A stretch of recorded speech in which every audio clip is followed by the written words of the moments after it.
frost and fog, but most areas will stay cloudy, apart from a bit of drizzle here and there. Most places will be dry. And then into Sunday, we start, well, most places a touch above freezing. But as I said, where we keep some clear skies, there could be a little bit of frost and fog. That may take a while to clear. Grey, drab day across southern parts of Wales and the Midlands. And another weather front will bring some more wet and increasingly windy weather, initially to the far northwest of Scotland, but that rain swinging into central Scotland and Northern Ireland by the end of the afternoon. So turning wet and windy here, but it will be a milder day. Temperatures generally a couple of degrees higher than on Saturday, peaking at 8, 9, maybe 10 or 11 Celsius in one or two places.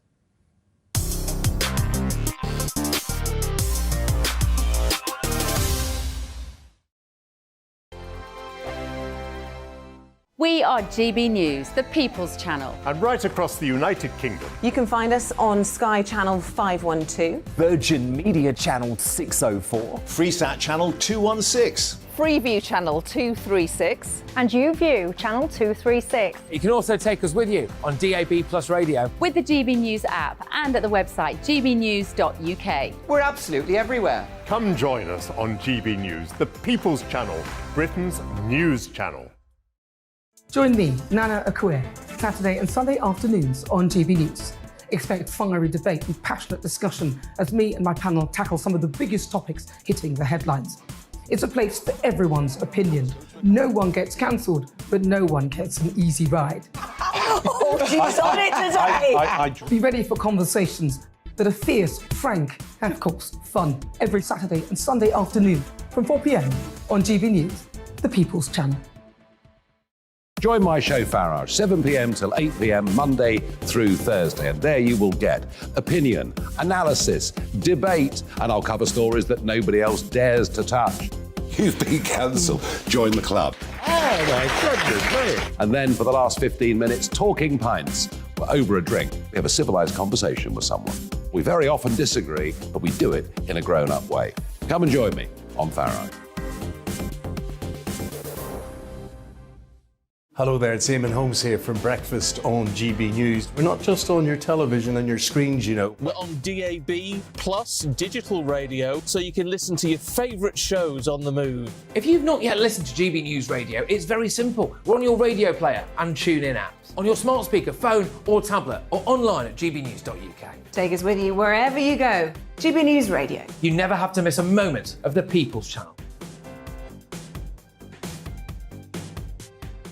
Hi, Andrew Pearce here. Join me every Friday lunchtime for a proper no-nonsense debrief of the week's events. With special guests in the studio and the GB News team on the ground, I'll be getting you up to date with news, some intelligent discussion and my own sharp take. The weekend starts here with me every Friday lunchtime on GB News, the People's Channel, Britain's news channel. Every weekend, it's Mark Dolan Tonight. Bigger and better, starting at 8 p.m. Friday and Saturday. Can't be too safe. Bring it on. Has there ever been a more innuendo feature? And Sundays, we're on at 9. It's ridiculous. Just get on with it. Maybe you should get a proper job. Only on GB News, the People's Channel, Britain's news channel. We are GB News, the People's Channel. Why not take us home with you by visiting the GB News shop at gbnews.store. You'll find all the official merchandise, a really good present actually for yourself, your friends or your family. We ship across the UK mainland at no extra cost. GB News, the People's Channel.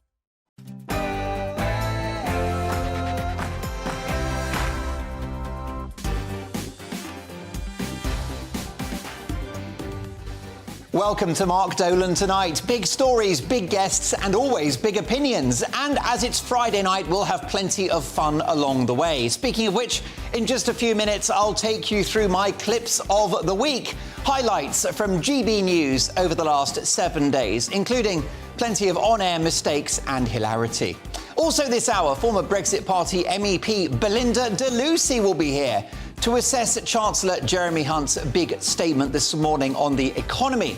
Is Brexit being talked down by the media? Can this government make a success of it? Belinda de Lucy joins me shortly. Live in the studio, we welcome the top American comedian and broadcaster Alex Stein and ask him if wokeism is destroying the USA. Plus the chart-topping singer-songwriter Chesney Hawkes. He's the one and only, and he joins me as well. He'll be telling us all about the fantastic experience he had in Qatar recently. He was hailed as a lucky mascot by the England team after performing during their win over Wales. And just after 10 o'clock, my Mark Meets guest is a true legend. Historian and broadcaster Dr. David Starkey will hear about his incredible life.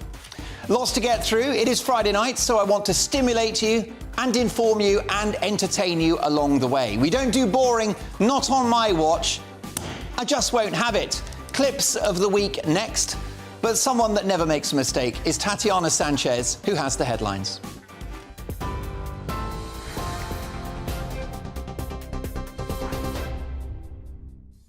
Mark, thank you very much. This is the latest from the GB newsroom.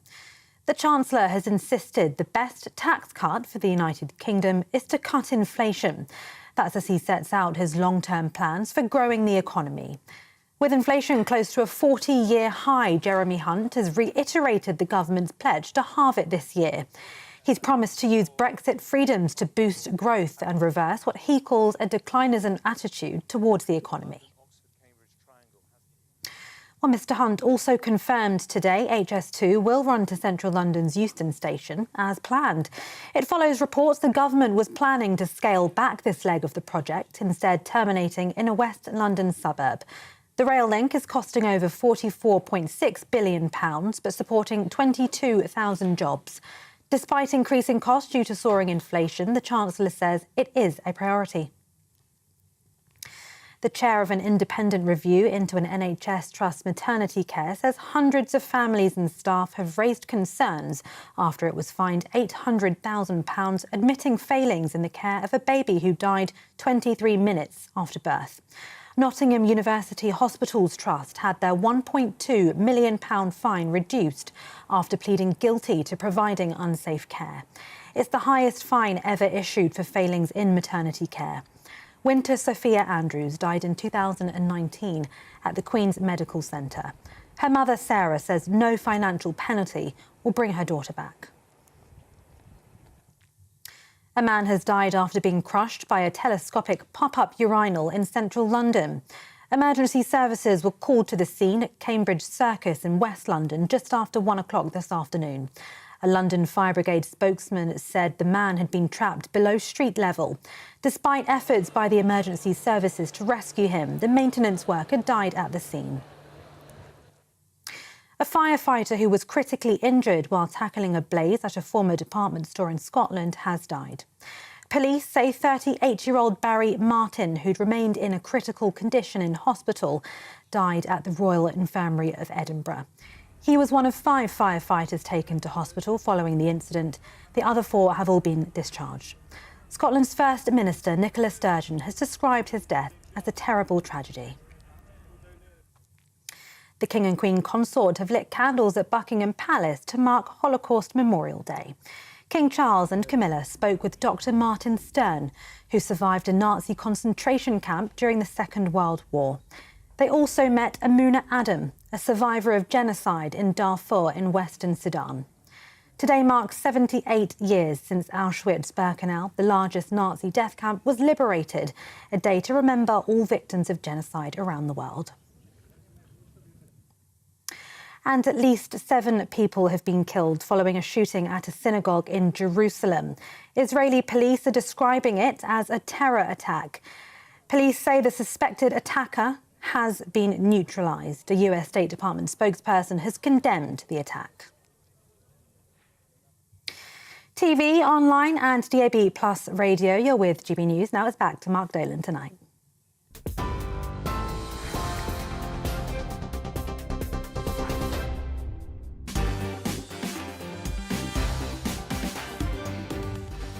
Thanks, Tatiana. We'll see you at 9. This is Mark Dolan Tonight. We're with you right through until 11 p.m. In just a moment, the now legendary clips of the week. Highlights from GB News over the last 7 days, including plenty of on-air mistakes and hilarity. At 9 o'clock, in my big opinion, drugs have become normalised in our society. It's time to just say no. Also, as Chancellor Jeremy Hunt asks for Brexit to be given a fair chance, I'll be asking Belinda de Lucy, former member of the European Parliament, whether the media are too hard on Brexit. Live in the studio from across the pond, YouTube sensation and America's favourite comedian Alex Stein will be discussing whether wokeism is destroying the United States. Plus, pop icon Chesney Hawkes joins us live from LA to discuss whether plagiarism is destroying music. Does it all sound the same? What's your view? After 10, my Mark Meets guest is the remarkable historian and broadcaster Dr. David Starkey. We'll be discussing politics, atheism, his cancellation and his comeback. Nothing is off the table. Lots to get through. It is Friday night, so I want to stimulate you and inform you in equal measure, but have plenty of fun along the way. We don't do boring, not on my watch. I just won't have it. Let's start with our clips of the week.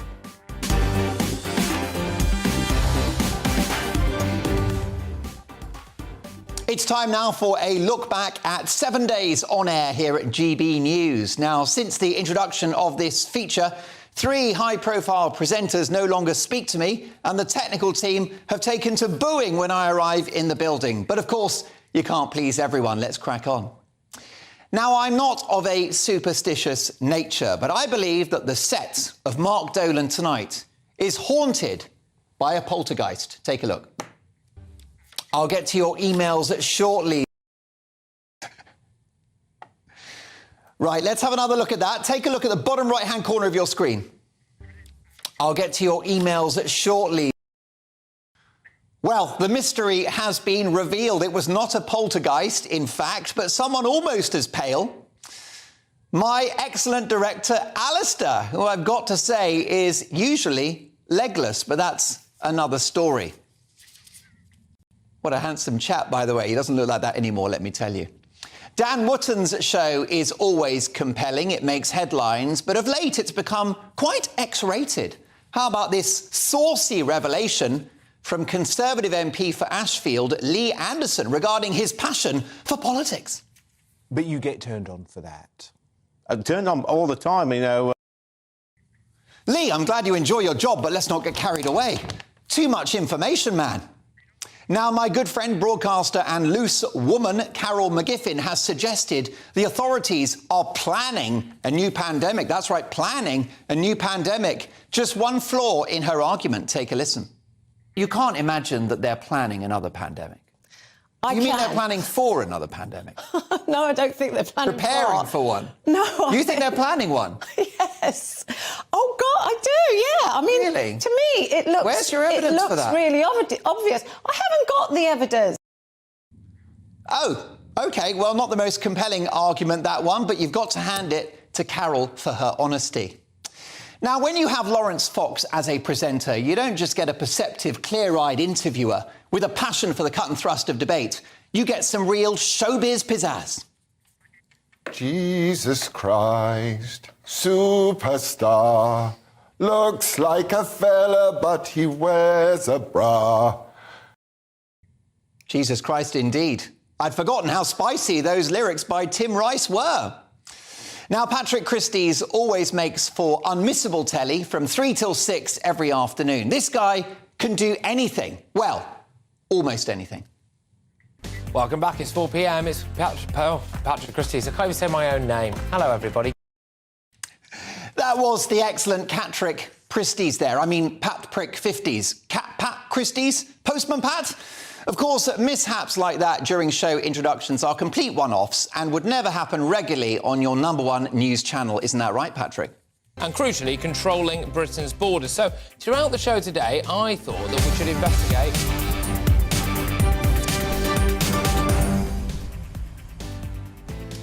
We'll pretend that never happened. Throughout the show today, I thought... Heckled by your own production team. I know the feeling. Cat-Prick Christie's? OK. Come on, Patrick, you can do this. It's 5 o'clock. You're with me, Patrick Christie's, on GB News. And coming up...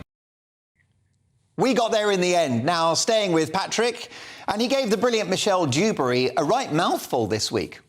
Up next is Jubes & Co. She's with me here in the studio right now, which gives me a chance to get some of this haggis out of my teeth. Jules, what you got coming up on your show? I have no idea why on earth you've got haggis Burns between night. your teeth, and I will not let my imagination run riot.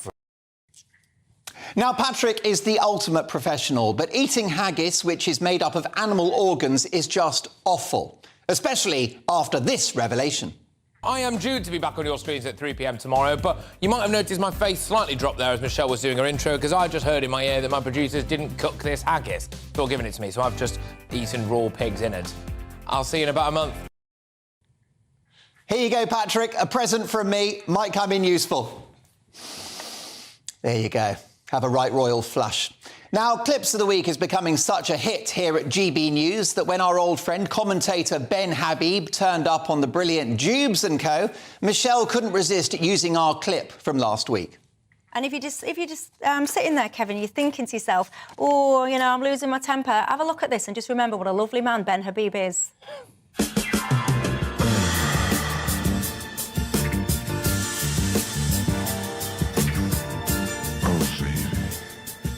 Look at him.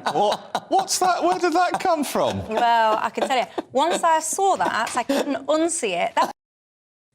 All smiles there, but he may not be laughing for long, it seems. There is a new GB News hunk on the block, and his identity may raise a few eyebrows.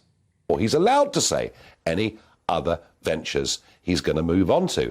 I just hope that we'll be seeing a lot more of Jacob Rees-Mogg on GB News. I really hope the rumours are true. Beautiful stuff. Great news this week that Jacob will be presenting a show on GB News very, very soon. I think this calls for a celebration.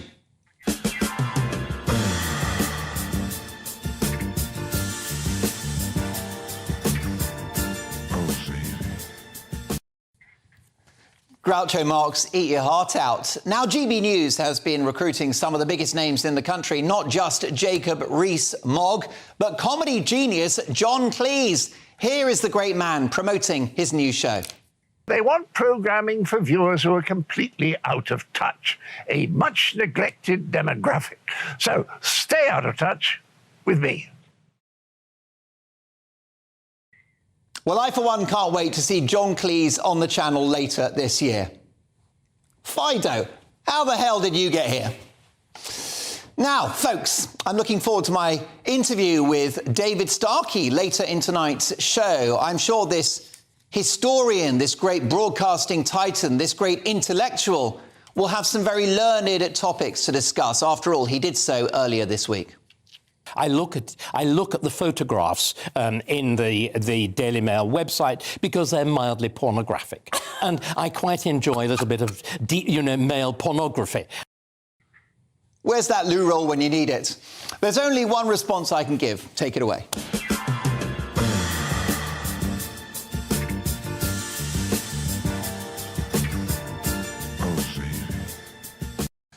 We've got the value out of that one, haven't we? Now, scoop of the week was my interview with Katie Price last weekend. Unfortunately, we had a few technical problems, which is very unusual for this place. Take a look.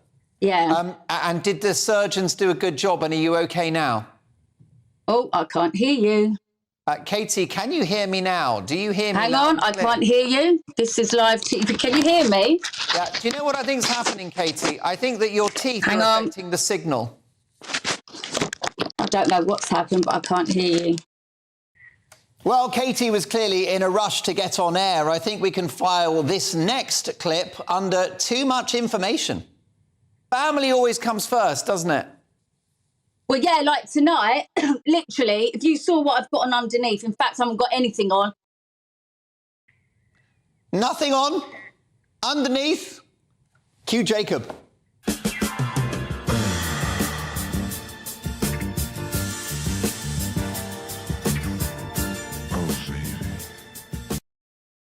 I do hope we haven't put him off coming here. Let's end on a very positive note. Chemistry between our excellent breakfast show presenters Ellie Costello and Stephen Dixon has reached a new high.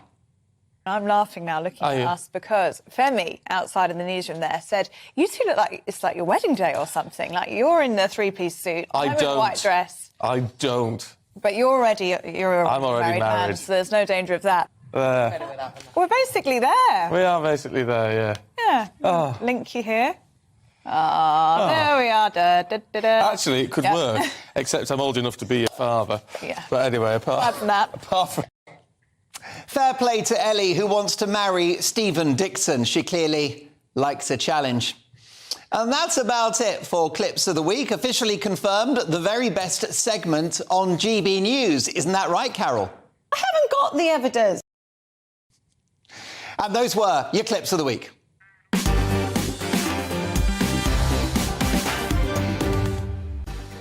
If you spot anything funny or awkward, any howlers when you're watching or listening to GB News, drop me an email, mark@gbnews.uk, and label your email Clips of the Week.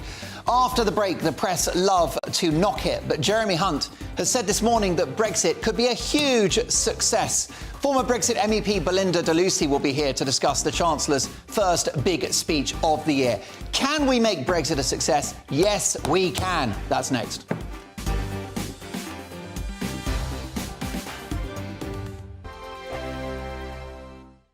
Monday to Thursday, 9 p.m. till 11 p.m. Join me, Dan Wootton. I'll bring you the sharpest takes and hottest debates. Do you not believe in prison? I don't believe in prisons. I'm completely stunned. I guarantee you there'll be no spin, no bias, no censorship. I actually was personally quite offended by it. And no reason to go to bed. So I guess they've always been quite woke. That's Dan Wootton tonight on TV, radio and online. Monday to Thursday from 9 p.m. till 11 p.m. on GB News. The People's Channel, Britain's news channel. Hello, I'm Michelle Dewberry, and you can join me every weekday 6 till 7 on Jubes and Kerr. You're an inspiration to us all. Clip that bit up. Well, you are. That's my ringtone. My political ambitions are, those days are gone, I can tell you. She's only teasing. Go on. He's probably going to want to lay down now. I'll give him 2 minutes to have one. Let's respectfully disagree. That's what we like on Jubes and Kerr. Come and join us. GB News, the People's Channel. Michelle Dewberry, weekday evenings at 6 o'clock. I'm Andrew Doyle. Join me at 7 o'clock every Sunday night for Free Speech Nation, the show where I tackle the week's biggest stories in politics and current affairs with the help of my 2 comedian panellists and a variety of special guests. Free Speech Nation, Sunday nights from 7 on GB News, the People's Channel, Britain's news channel. I'm Michael Portillo. Join me on GB News on a Sunday morning for topical discussion, debate, arts and culture, and sometimes even ethical dilemmas. I don't always agree with you, Michael. Michael Portillo, Sundays on GB News, the People's Channel, Britain's news channel. He's the king of breakfast TV, and he's back. Eamon Holmes back on the TV with me this morning. Even remember my name. I know, it's been 4 months. You have holy water by your bed? Oh, yes. Oh, already to bless. Yeah. Oh, Eamon. Oh. Why do you not believe anything I say? Eamon Holmes back on GB News Breakfast at 6 a.m. This year on GB News, we've got brand new members in the family. Join us. Across the entire United Kingdom, we cover the issues that matter to you.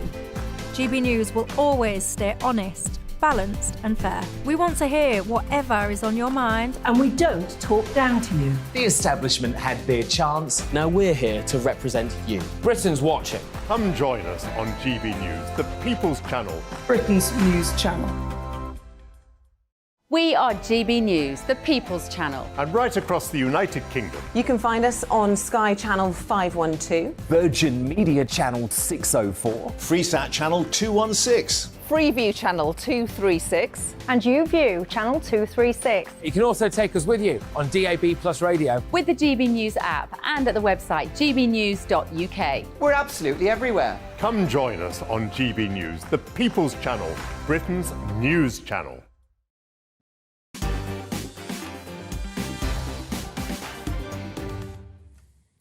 Now, Chancellor Jeremy Hunt this morning laid out his plans to turbocharge the British economy. Brexit remains a favourite punch bag for the media. They're always talking it down.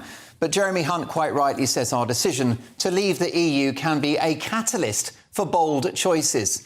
The Chancellor added that his plan to grow the economy is, quote, necessitated, energised and made possible by Brexit. Well, joining me now to discuss this, I'm delighted to welcome the political commentator and former Brexit Party MEP, Belinda DeLucy. Hi, Belinda. He's changed his tune, hasn't he?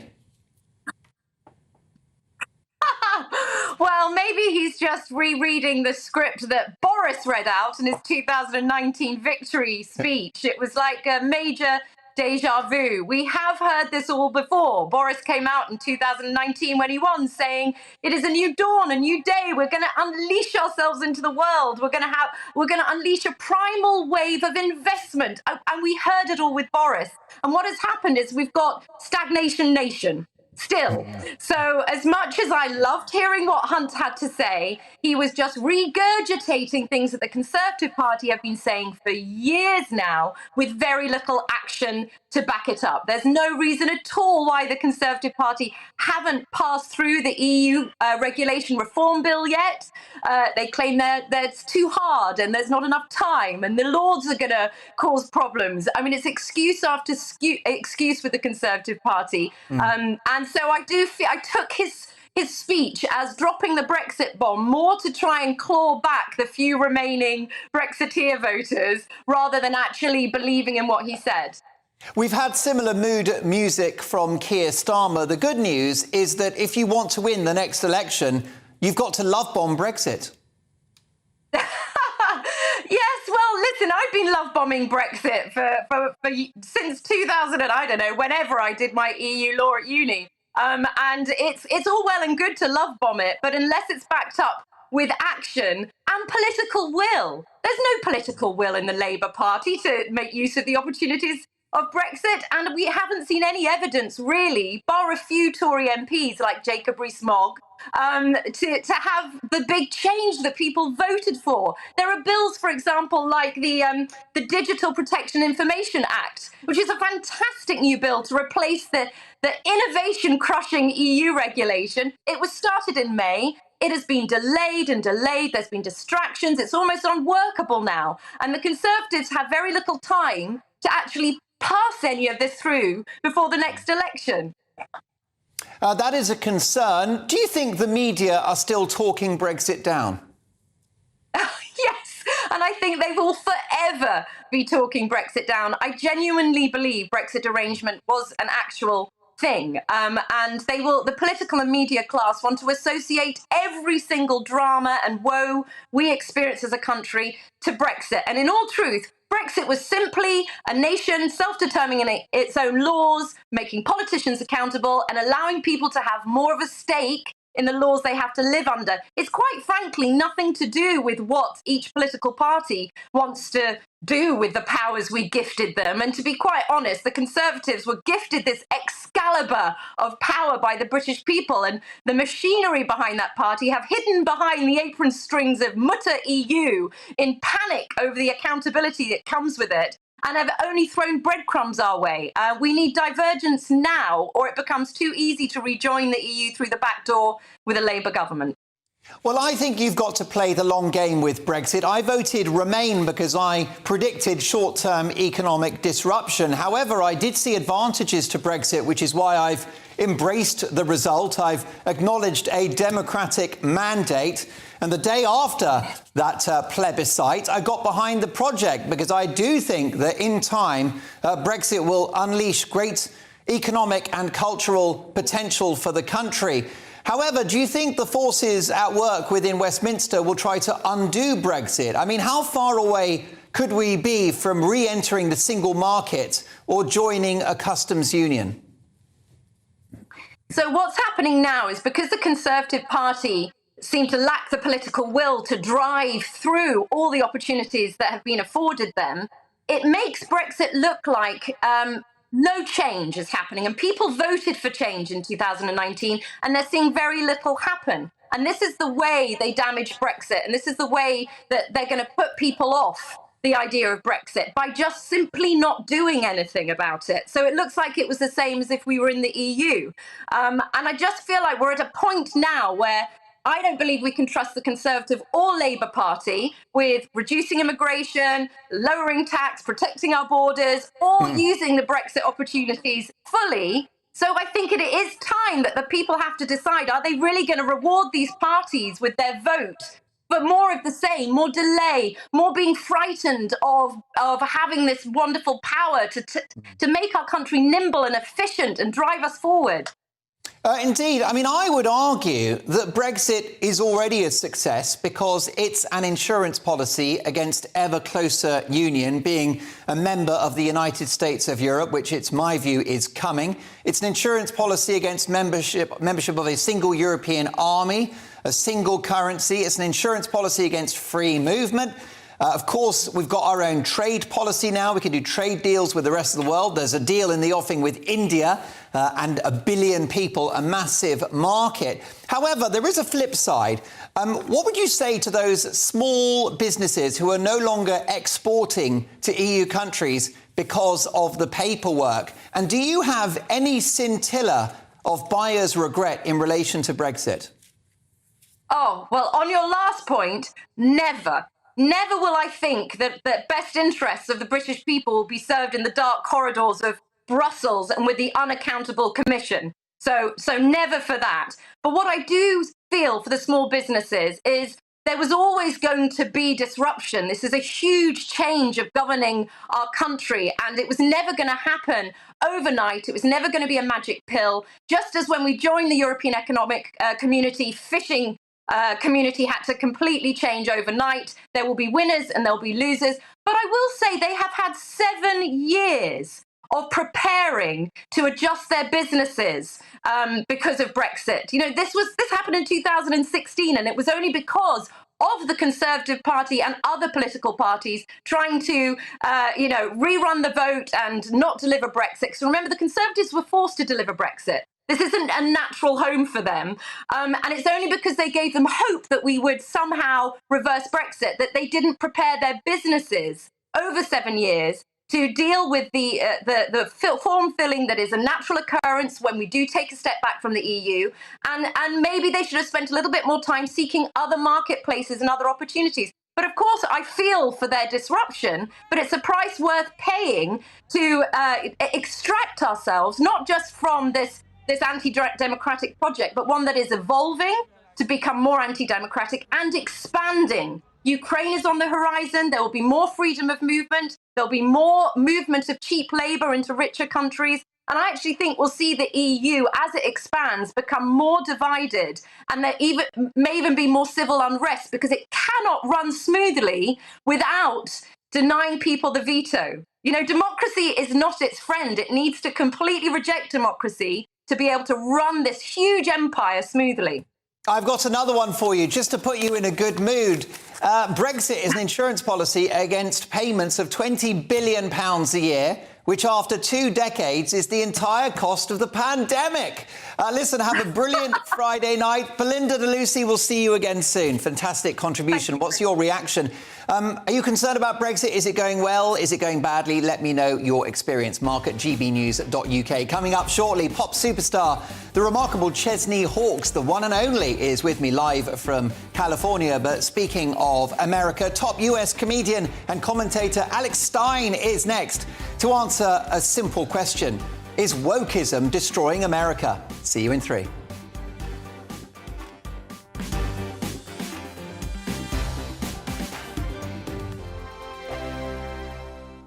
I'm Simon Evans. Join me on GB News for Headliners at 11 p.m. What's the scoop? I'll be joined by 2 of the country's top comedians. That's right. As we take a look at tomorrow's newspapers tonight. We're going to get into trouble. If it's a big story, we'll be covering it. Spill some tea on him. There we go. But we'll also have some fun. I wouldn't stick up a bank.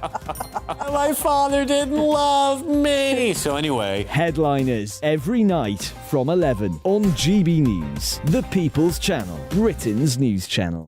Monday to Thursday on GB News, it's Bev Turner Today from 10 a.m. We're going to be here for you, our GB News family, to keep you up to date, but also make you smile. The guy went from puberty to adultery. And I can't wait to bring a few of my own opinions. I have no time for cultural totalitarianism. We'll engage in passionate, but always polite debate, with your thoughts and opinions at the centre of it all. Only on GB News, the People's Channel, Britain's news channel.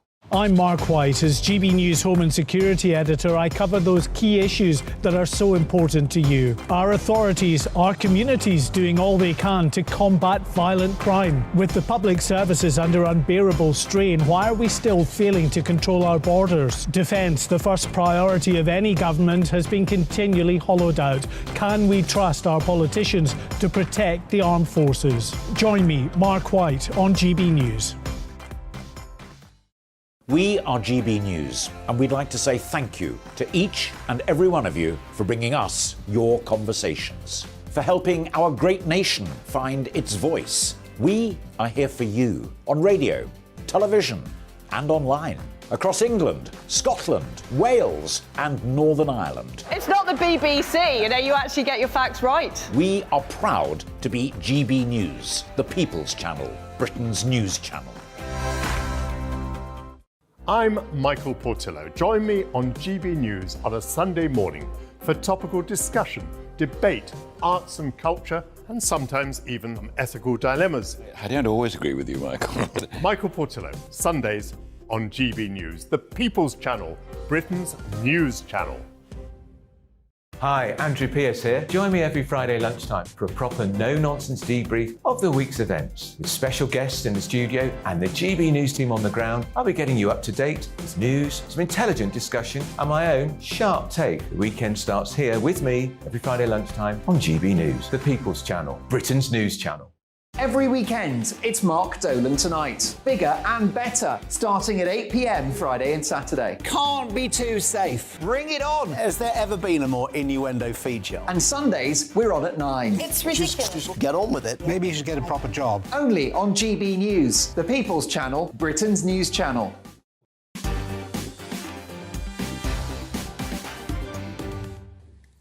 Welcome back to Mark Dolan Tonight. My big opinion monologue is on the way. Why are we normalising drug use? I'm not pulling my punches. That's at 9 o'clock.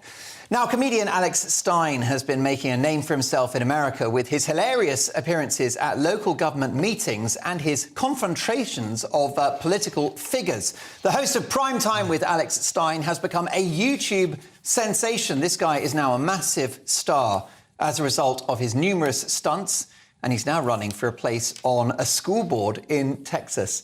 There's another man that doesn't do boring. Alex Stein, welcome to GB News. Wow, what an introduction. I just want to say, Mark, balls of steel, I want to be like you. So you are an inspiration. I want to be just like Mark Dolan. So thank you for the kind words. Well, thank you for the name check for my Channel 4 series back in the day. I was young, I needed the money. Now, let's talk about your career. First of all, why have you signed up to join to be part of a school board? Listen, Mark, what's happening in America, and I'm sure it's happening here, but it's happening at an alarming rate. In Dallas, Texas, this isn't New York, this is not California. The sexualization of our children is outrageous. I'm telling you, in Dallas, Texas, one of the most conservative cities, well, this neighborhood at least. You would think not woke at all. Not woke at all. But now they just had a teacher. They went and they looked at a third grade teacher. They went and they found her Instagram and that she had a bunch of deviant art on there, kind of, sexual nature art. And this is a third grade art teacher. She's non-binary. The district didn't really know, about her past because they didn't do a background check on her. So I understand that. My point is, so now you have the non-binary teacher, and then on top of that, they just invited an author to come speak to third graders about gender inclusivity. And for me, gender ideology is not meant to be taught to children. I mean, they can't have sex. And when you say third graders, what age would that be? That'd be 8 years old. This isn't 17 years old. So 8 years old, and they're being told, you might be a boy, you might be a girl. Well, that's what it's done. It's meant to confuse people, and that's what's happening to our children, that there's this weird over-sexualization of children. It's the massive pornography that's all over the world. Kids in this day and age cannot be unindoctrinated because the indoctrination is so strong, in my opinion. I mean, are these teachers not teaching the children to be inclusive towards trans people, the most victimized people in society? And first of all, I don't ever be considered transphobic or homophobic, but what they're doing is they're letting 14-year-old children have double mastectomies, getting surgeries that, for gender dysphoria, cutting off your breast because you have a mental health disorder. Puberty blockers? Puberty blockers, and they say that these puberty blockers are reversible, but they are not irreversible. can they be? Yeah, you have one window of maturation. If you mess up that window, you're not going to get to repeat. I don't get to go back to being 18. I wish I could. Oh my God, I think we all do. But the reality of the situation is America is facing cultural Marxism, and now we fight this, woke ideology. But the woke ideology is overcoming the world, in my opinion. Well, indeed, and it's happening without elections. It seems that the woke warriors, if you like, some consider it to be a sort of manifestation of hard left ideology.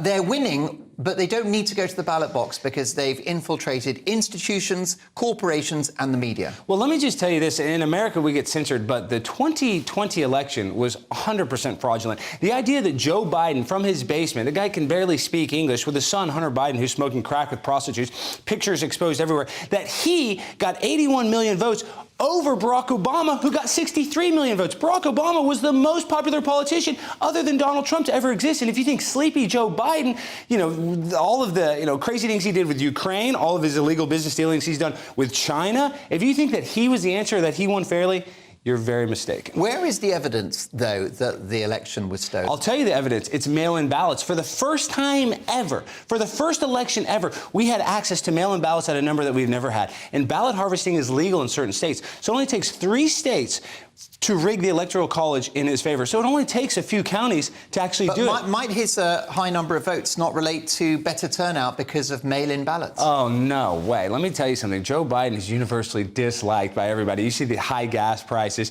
You see the way that our country is, the border crisis. I mean, every single day, the amount of drug overdose deaths in America this past year, 180,000 drug overdose deaths, the most we've ever had in recorded history. And what's going on at the border is they have an open border policy. We wanted them to build a wall. And what they did is, instead of building a wall, they're giving hundreds of billions of dollars to Ukraine. For me, I'm seeing my American citizens struggling. Our homeless problem in America, we don't have the same social services you have here. There's hundreds of thousands of homeless people in America that are freezing cold right now. And all of our politicians, all they want to do is they want to sign a blank check to Vladimir Zelensky. Listen, Vladimir Zelensky, I don't want Ukrainians to die. I don't want Russians to die. But we wouldn't even have this conflict at the border of Russia and Ukraine if they would just negotiate. But unfortunately, because we're run by multinational corporations, NATO and the Western allies of America, they're saying, hey, Ukraine, do not negotiate, because we just got out of a 20-year war in the Middle East for weapons of mass destruction that did not exist. So what people don't realize is, America, we are in a money laundering scheme, and all of our tax dollars are going to the military-industrial complex, and that doesn't protect American citizens. I want to talk to you about money in a second, actually. Now, the US authorities and the courts, by the way, would challenge the idea, they would reject the idea that the election was stolen, but you're entitled to your view. You're not the only one with that view. Yeah. Can we talk about the economy?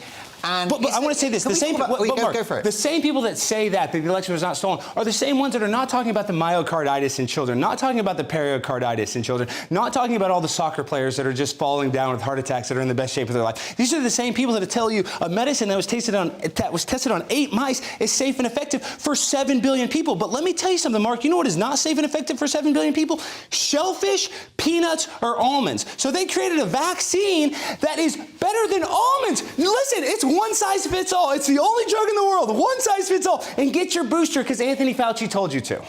Well, of course, here in the UK, the health authorities, the NHS, have been very clear that the vaccine is safe and effective. But that is a debate that will continue, and you cannot deny vaccine injuries and vaccine deaths. It's possible. And listen, I just want to say, if you want to go get vaccinated, go ahead. In that sense, I'm a libertarian if that is what makes you feel comfortable. But at the same time, mandating a vaccine, these are the same people that don't want you to have an ID to vote, but they wanted you to have a vaccine passport to go to a 7-Eleven to buy gas. Yeah. And you still can't go to America if you still can't go to America right now. That's how terrible our country is. I'm telling you guys, America, I love it. Tried and true, red and blue all day long. But America is a dystopian nightmare, not run by human beings. It's literally, when I say this, and this is tinfoil hat conspiracy theory, but this is the fact, it's being run by corporations. These corporations are the ones that are able to buy and sell politicians. Who have gained power and money during the pandemic. Oh my gosh, they've only gained power and dominance through the pandemic. I think these corporations, Pfizer, you look at now, like Apple, Google, Amazon, is on top of the world right now. So financially, all those corporations are doing great.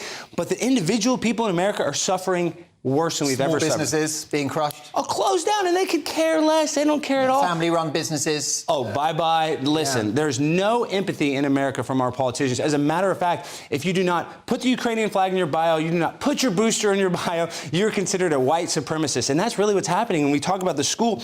Here in America, we have a CRT problem, critical race theory, where they make children feel guilty for being white. They tell children that they should feel guilty for owning slaves that they had nothing to do with. So we are living in a dystopian nightmare, and the direction that things are going right now is very scary. And if we don't redirect course, I think we're going to fall off the cliff very soon. Well, you do wonder what's going to happen. Speaking of the cliff, let's talk about the debt ceiling. How broke is America? Well, you know, this is the other thing, is because of the multinational corporations, I don't think America will ever necessarily be that broke, because we have American industry. But at the same time, we have a country that's super rich, but the American citizens aren't benefiting. So we're broke, even though we have... Also, couldn't America collapse under the weight of its own debt? 100%. And I think that is a big possibility. But it's not even... the problem is, it's not the debt problem. It's a misallocation of funds. We have enough money where we could actually help our citizens. But instead, our politicians are signing blank checks to Ukraine, spending money on social services that don't actually benefit. Listen, even though they say, oh, you're right-wing conservative, I'm actually pro. I would like some socialized medicine. In Texas, insulin costs $175. That same insulin is only $8 in Mexico. Why is that? Insulin is a very basic medication. It should be free. I mean, it should be, I mean, if anything. So that's why we have a problem. We have a misappropriation of our funds in our world. Okay, and now listen, tell me about your journey. How does a comedian wind up railing so much against the status quo, and have you suffered personally or professionally for it? Have you got in trouble? Have you lost friends? I've lost a lot, but I've also gained a lot. So it's been a great thing. And listen, nobody's going to stand up for you. I started going, and I'm getting hot and bothered. Look, I'm sweating. I'm going crazy. I'm going insane for the Ukraine right now. I just want you to know. Let me offer you a... Please, look at this. I'm just so fired up. Napkin. Mark, I'm so fired up right now because I only get to come to Great Britain one time, and I'm coming here, and I want to call out the establishment because, listen, we have guys like Jeffrey Epstein, who's best friends with Prince Andrew, who's the Queen's son, and a lot of people don't even know who Prince Andrew is in America because they're a bunch of idiots, including myself. I'm not that smart myself. So. Okay, now listen, the comedy's out there. You're going to join the school board. What is next for you? Because I feel like I'm sitting in front of a future president. I am going to be. Listen, that is honestly the case. He's on his feet, folks. I'm sweating. I'm going insane. I'm taking off the jacket. I'm Tucker Carlson's biological son, and that's what people don't realize. When you are the son of Tucker Carlson, nobody can beat Primetime 99. They're going to say, "Oh, Alex, you're not in the race for real." Let me tell you something. I'm in it to win it, and once they elect me, and I bring America back to the prominence it once has, I'm going to be back on the show with Mark, and we're going to fix the UK. You are watching a future US president. I commend this man to the House. Okay, folks, listen, there you go. You've got energy. You don't do boring, as I said at the beginning of the interview. You're off back to the United States now. Mm-hmm. A brief word on politics. Do you think Donald Trump will return to the White House?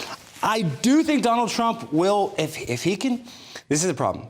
Now with the mail-in ballots, I have no election integrity. So I think that he could go back. I think that he could win. But if he doesn't get a fair shot, I believe it's going to be either Gavin Newsom or some other puppet that they put in place, because Joe Biden is not going to run again. As a matter of fact, if these documents is leaked, they're going to kick him out of the White House. I believe Kamala Harris, and this is just speculation, will be the president because they want the rishi, they want the multicultural, look of the leader. They want the leader to be multicultural. Okay, and very briefly, Ron DeSantis from Florida, does he have a chance? Yes, DeSantis is awesome because the way he handled COVID, he is probably the best politician in America. Why don't the Donald Republican Trump. movement go for him, the grassroots? Why are they so hung up on Donald?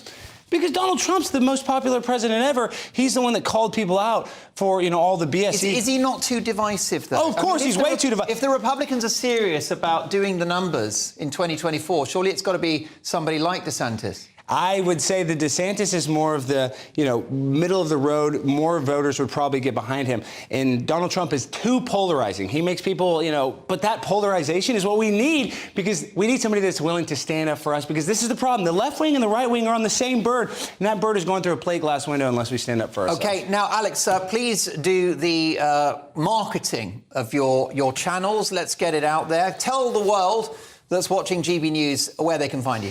Guys, Primetime 99, I'm on Instagram, I'm on Twitter, I'm on YouTube. I got a show on Blaze TV February 7th. Coming out, February 8th, it premieres the day after the State of the Union in America. So guys, if you can't find me, you're not looking very hard. There you go. Well, we're delighted we found him a fascinating conversation. Some will agree, some won't agree with what he said. Let me know your views, Mark, at gbnews.uk. Next up, covering some big stories of the day, pop superstar Chesney Hawkes. And don't forget, My Big Opinion is on its way. See you shortly. Join me, Camilla Tominey, at 9:30 on Sunday morning when I'll be asking Jacob Rees-Mogg whether the government is making the best of Brexit. I'll also be joined by Boris Johnson's former economics advisor Gerard Lyons to discuss Jeremy Hunt's decision not to cut taxes. And leading feminist Julie Bindel will be telling me why she thinks Nicola Sturgeon is a disgrace to women. All that and more at 9:30 on Sunday.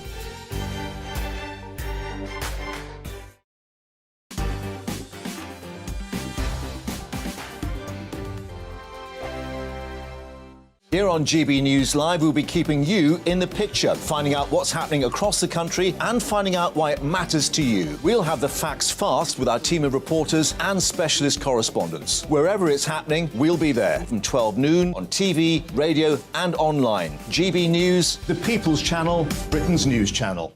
I'm Andrew Doyle. Join me at 7 o'clock every Sunday night for Free Speech Nation, the show where I tackle the week's biggest stories in politics and current affairs with the help of my two comedian panellists and a variety of special guests. Free Speech Nation, Sunday nights from 7 on GB News, the People's Channel, Britain's news channel. Join me, Patrick Christie's, Monday to Friday, 3 till 6. We tackle the day's news agenda like you've never seen before. It's high tempo, high octane, the most controversial topics and the best guests. You will not be able to take your eyes and ears off it. I'm not afraid to ask the questions that you really want answered. 3 till 6 p.m, Monday to Friday on GB News, the People's Channel, Britain's news channel. Join me every Sunday at 6 p.m. for Gloria Meets. In exclusive interviews, I'll be finding out who our politicians really are and what they really think. It's something that you would never want anyone to suffer. I didn't know what channels there were. I didn't think I'd be believed. I must have weighed about 7 stone and I'm 5'8". My instincts was to sort of cover this up. I mean, clearly that was a mistake. Join me every Sunday at 6 p.m. on GB News, the People's Channel, Britain's news channel. We are GB News, right across the nation. You can get us on television, on radio, on digital. We're absolutely everywhere. Amazing! You see, amazing! You remind me of me in the European Parliament. But here's the most important bit. We are not part of the mainstream establishment. We think and speak just like you do. We are the People's Channel. Magnificent. That's really, really thoughtful. Come and join us on GB News, the People's News Channel. Monday to Thursday, 9 p.m. till 11 p.m. Join me, Dan Wootton. I'll bring you the sharpest takes and hottest debates. Do you not believe in prison? I don't believe in prison. I'm completely stunned. I guarantee you there'll be no spin, no bias, no censorship. I actually was personally quite offended by it. And no reason to go to bed. So I guess they've always been quite woke. That's Dan Wootton tonight on TV, radio and online. Monday to Thursday from 9 p.m. till 11 p.m. on GB News. The People's Channel, Britain's news channel. This year on GB News, we've got brand new members in the family. Join us. Across the entire United Kingdom, we cover the issues that matter to you. GB News will always stay honest, balanced and fair. We want to hear whatever is on your mind. And we don't talk down to you. The establishment had their chance. Now we're here to represent you. Britain's watching. Come join us on GB News, the People's Channel, Britain's news channel.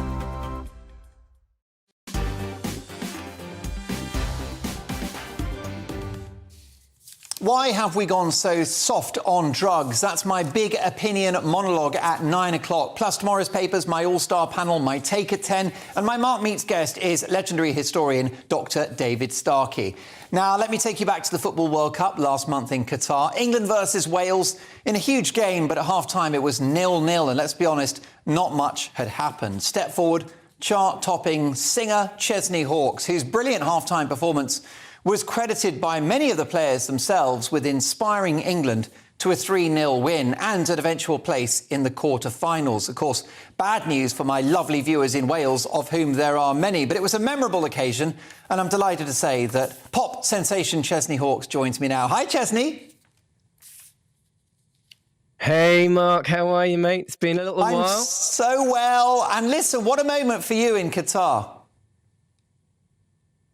Yeah, that was fun. I mean, the first time I'd played a stadium in 30 years, which was great. And to have 65,000 people, England and Wales fans, singing that song, with me was phenomenal. Like, hairs on the back of the neck type of stuff. And then it all ended up going crazy. I met the whole of the England team pretty much. And, it was a crazy time. I became the England's mascot. Too right, what a mascot. And listen, tell me about these chaps in the flesh, the likes of Harry Kane and Marcus Rashford. I mean, did they seem consumed with tension because they're at the World Cup? Were they stressed out? Were they biting their nails? What was their demeanour? Well, of course, when I met them, it was literally after that game where they just had a great victory. So I was standing in the tunnel there, and they were all coming in and full of smiles and just kind of laughing and joking. And there was a great kind of camaraderie within the team, as far as I could tell, and it gave me great hope for the rest of the tournament, to be honest, because I could really tell that they all kind of loved each other. It was a nice kind of community that they showed, Yeah, well, I thought you performed brilliantly. You are, of course, a man that's touring the world all year. You've never been in greater demand, but this must have been one of the biggest gigs ever. It really was an amazing moment for me. I loved it. And I'm a massive football fan. So when my manager said, hey, do you fancy doing the halftime at the World Cup? I was like, yeah. So I jumped at the chance and found myself there at that stadium. And it was it was a great ride. I ended up coming back to the World Cup, and I was hanging out with everybody in the UK media and just kind of being part of the furniture out there in Qatar. It was really fun, and then it kind of all culminated in playing the fan festival in front of 50,000 people, which was just another amazing moment. So yeah, it was great fun.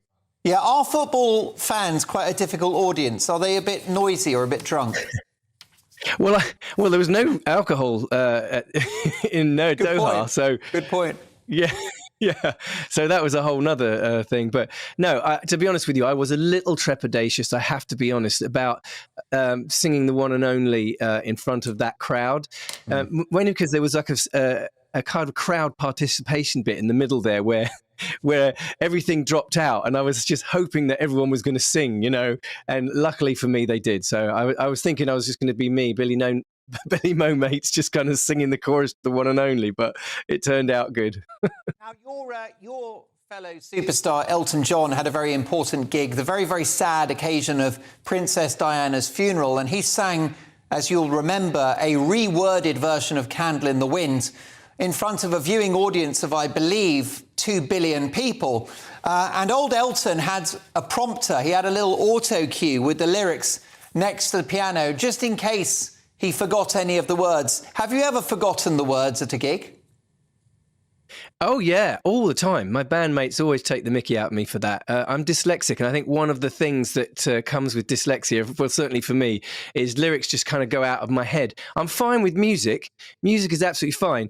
And very, very rarely will I forget the lyrics to the one and only. But, of course, if I do, I can just hold the microphone out to the crowd. There you go. Yeah, that'll do it nicely. Can we talk about your mate Rick Astley? He's in the news at the moment. Of course, he had so many hits in the 80s and the early 90s. He's suing the rapper Young Gravy for using an alleged impersonation of his voice. Now, we can't go into the details of that case, but do you think plagiarism or copying is a problem in the music business? Not as big as I think that the media makes it out to be when these big cases come along. I mean, there are obvious cases where that has happened, but there's only so many notes in a scale. We all kind of use very similar chords. So sometimes these things are going to happen. I mean, I know I've written songs over the years where I think, oh man, that's that's got to be something else. Surely it's got to be something else, because it, kind of reminiscent in my head somehow, and then it ends up not being. But, honestly, I think some of these cases that they come because they sound similar or they feel similar. But in reality, as I said, there's only certain amount of chords and melodies out there. And some of them, you're going to sometimes get some similarities, But of course, there are obvious cases where that is true, where plagiarism does happen, of course. Yes, of course, but sometimes it's parallel thinking, right?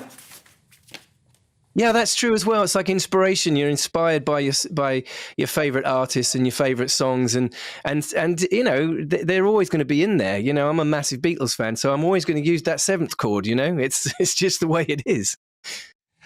Too right. Now listen, Rick, I know that you carefully. So you're not Rick. You are Chesney. Apologies. Excuse me, Marcus. I tell you, what a slap in the face. I'll start calling you Alistair. Yeah, you better do that. I've got Rick on the brain. Chesney, can we talk about, because you don't get involved in politics, which I really, really respect. Another of your colleagues in the music industry, Rod Stewart, called up Sky News this week to speak out on the government and about the strikes. But you generally stayed away from politics, right? Yeah, I stay away from kind of, venting, as it were. I was watching your last guest there. I live in America, so, I am not a Donald Trump fan. So I can, I get involved in politics in as much as I have my opinions. I just don't think that, you need to kind of impart it to everyone you meet. I'd rather talk about music and what I do. That's why I'm here. I'm here to talk about what I do. So, obviously politics is very important and a big, huge part of everyone's lives. It's everything. But I'm not a politician. I don't want to get on anyone's bad side. Well, look, I think certainly that's not yours, Alistair. It's a really refreshing answer, because I think there's too much politics out there already. I mean, I'm hypocritical, but I guess it's my job to have an opinion. But what we love about you is your music, your craft, your talent. How can viewers and listeners find out about your next gigs? Well, everything's on ChesneyHawkes.com. I have a brand new album coming out. I'm very excited. New team, a fantastic super producer working with me. So watch this space. Watch this space. There you go. Chesney, great to see you. Do join us again soon. What a talented guy, Chesney Hawkes, singer, songwriter and general pop legend. Well, next up at 9 o'clock, it's my big opinion monologue. Why are we so soft on drugs? I'm not pulling my punches. We'll talk marijuana next.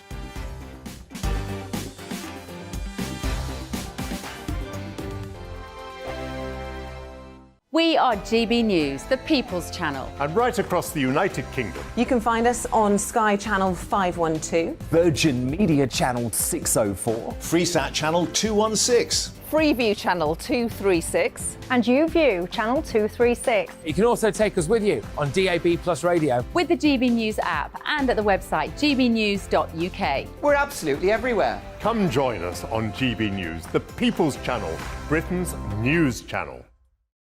Join me, Nana Akue, Saturday and Sunday afternoons on GB News.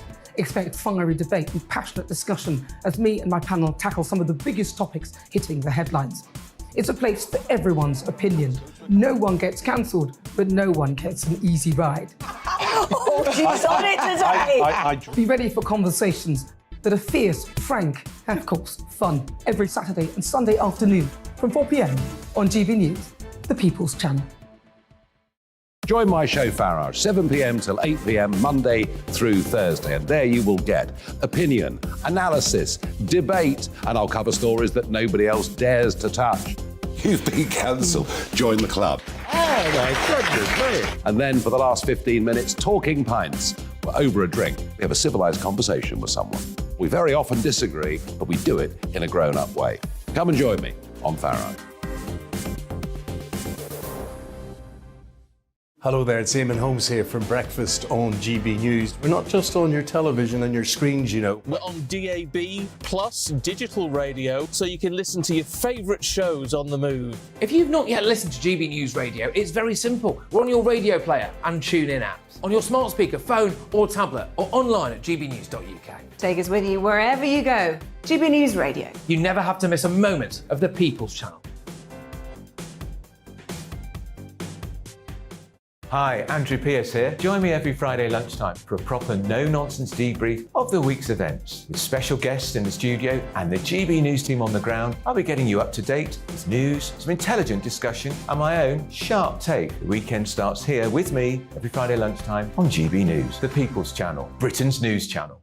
Every weekend, it's Mark Dolan Tonight. Bigger and better, starting at 8 p.m. Friday and Saturday. Can't be too safe. Bring it on. Has there ever been a more innuendo feature? And Sundays, we're on at 9. It's ridiculous. Just get on with it. Maybe you should get a proper job. Only on GB News, the People's Channel, Britain's news channel. We are GB News, the People's Channel. Why not take us home with you by visiting the GB News shop at gbnews.store. You'll find all the official merchandise, a really good present actually for yourself, your friends or your family. We ship across the UK mainland at no extra cost. GB News, the People's Channel.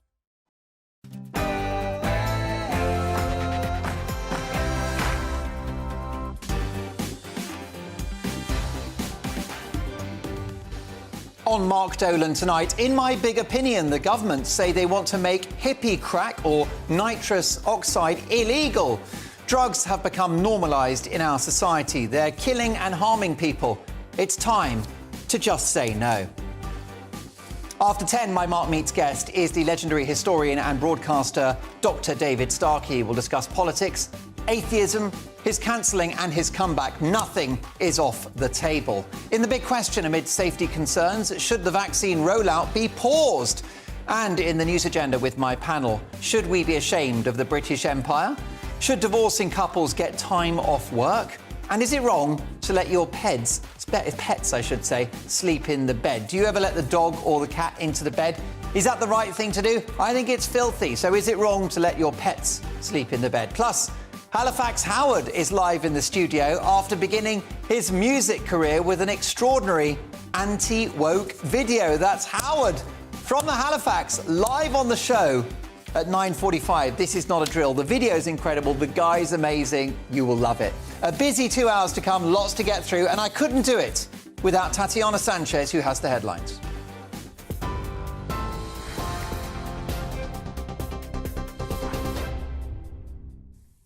Mark, thank you. This is the latest from the GB newsroom.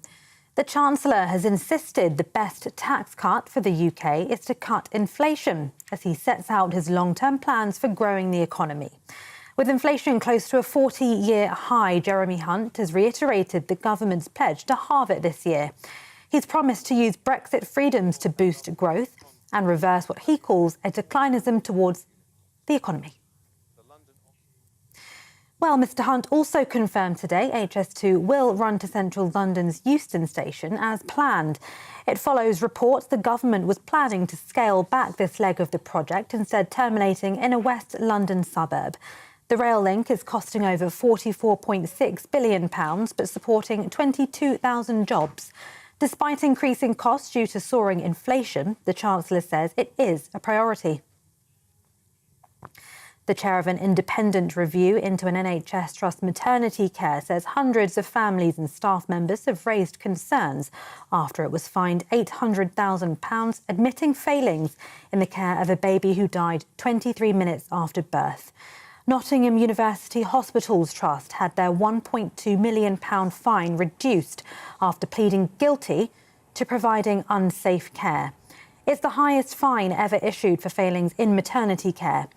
Winter Sophia Andrews died in 2019 at the Queen's Medical Centre. Her mother, Sarah Andrews, says no financial penalty will bring her daughter back. A man has died after being crushed by a telescopic pop-up urinal in central London. Emergency services were called to the scene at Cambridge Circus in West London just after 1 o'clock this afternoon. A London Fire Brigade spokesman says the man had been trapped below street level. Despite efforts by the emergency services to rescue him, the maintenance worker died at the scene.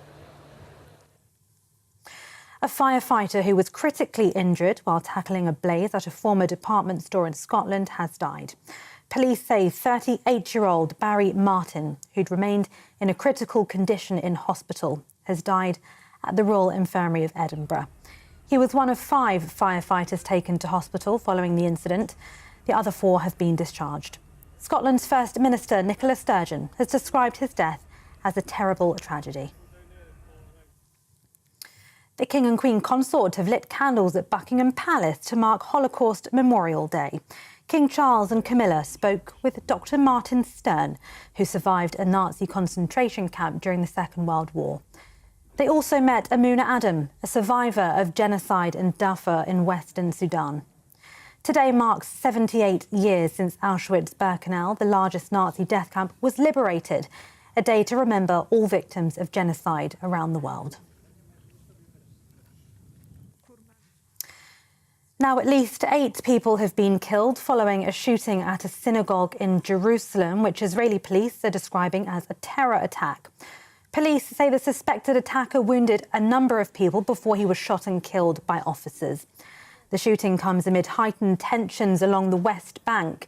It comes just a day after a deadly raid that killed at least 9 Palestinians. There's been no confirmation of who's responsible as of yet. It also comes ahead of the US Secretary of State Antony Blinken's visit to Israel next week. TV, online and DAB Plus radio. This is GB News. Now it's back to Mark Dolan tonight.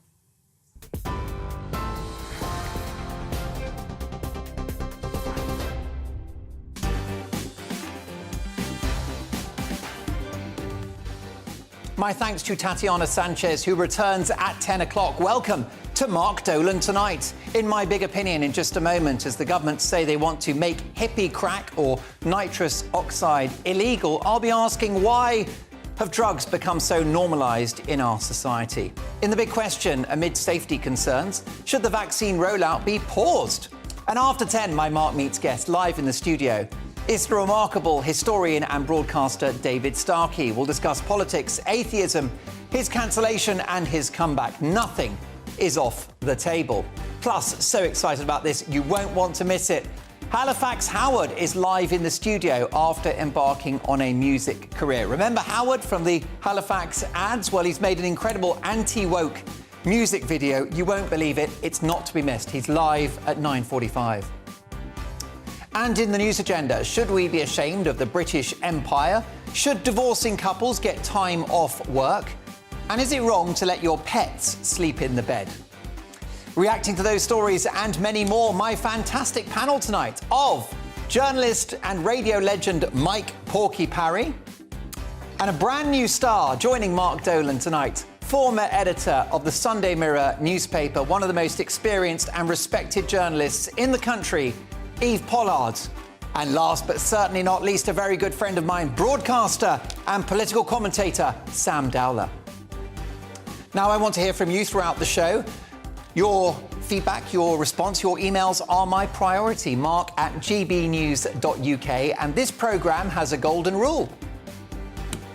We don't do boring. Not on my watch. I just won't have it. So, for the next 2 hours, big guests, big stories, and always big opinions. Let's start with this one.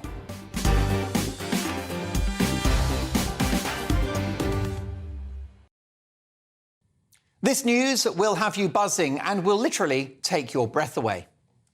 The government are considering ending the sale and use of so-called laughing gas in England and Wales. The proposed banning of nitrous oxide, or hippie crack as it's known, which can have damaging side effects, is part of a drive to tackle antisocial behaviour. Worryingly, nitrous oxide is one of the most commonly used drugs among 16 to 24-year-olds in England. You may have seen those small gas canisters lying around on the street. Heavy, regular use can lead to a range of side effects, including dizziness, weakness in the legs and impaired memory. Inhaling the gas directly from a large canister can be fatal. So laughing gas is no laughing matter. About time they made it illegal. Whatever happened to the war on drugs? It seems to have ended in a hellish ceasefire in which we've normalised the use of marijuana, cocaine and every other stimulant you can think of. Are the authorities, the courts and the police now so weak they can't stop people buying and selling this stuff? If the police can't stop it, what's the point in having them? After all, the illegal narcotics trade is a gateway drug to so many other crimes. Muggings, burglaries, violence, domestic abuse. damaged families, damaged kids, you name it.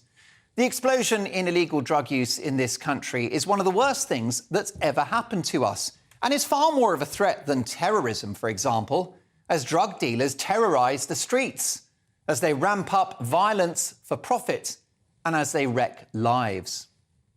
Now, last night, I attended a brilliant school talk about drugs. Drug use is now so bad in schools, with children as young as 11 skinning up, that very often the toilets are open plan now. That's right, the loos are open plan with no locks on cubicles to prevent drugs being consumed during the school day. One of the great misconceptions I learnt last night is this idea of a spectrum of drugs. You know, Class A, Class B, Class C. Be clear that all drugs are in a class that can kill you, damage your health and ruin your life. One of the speakers told me about a 20-year-old who'd been using ketamine for a few years. Now, this drug is known to affect the bladder of all things. Well, this young lad has had his bladder removed, and urine now goes straight into a colostomy bag attached to the side of his trousers. OK, so just picture that. I'm no expert in fashion, but I can't imagine that's the best look for an aspiring 20-year-old walking around with a bag of piss on his belt. This tragedy, caused by a drug taken all the time by young people, is only considered Class B. Tell that to the kid I've mentioned, who's now got to empty a bag 3 times a day. You've got codeine-based painkillers. Again, these pills have become very normalised and are even available via prescription. Except they're highly addictive, and as a member of the opioid family, if you're taking these pills, you're effectively taking a form of heroin. Then there's cocaine, which, although linked to an international industry run by gangsters, has become a fashionable drug enjoyed by the chattering middle classes, who chatter a lot more when they're on it. And then you have marijuana, the wacky-backy, the ganja, which some argue should be decriminalised. But to decriminalise would send the most disastrous message, that the government thinks this drug is OK.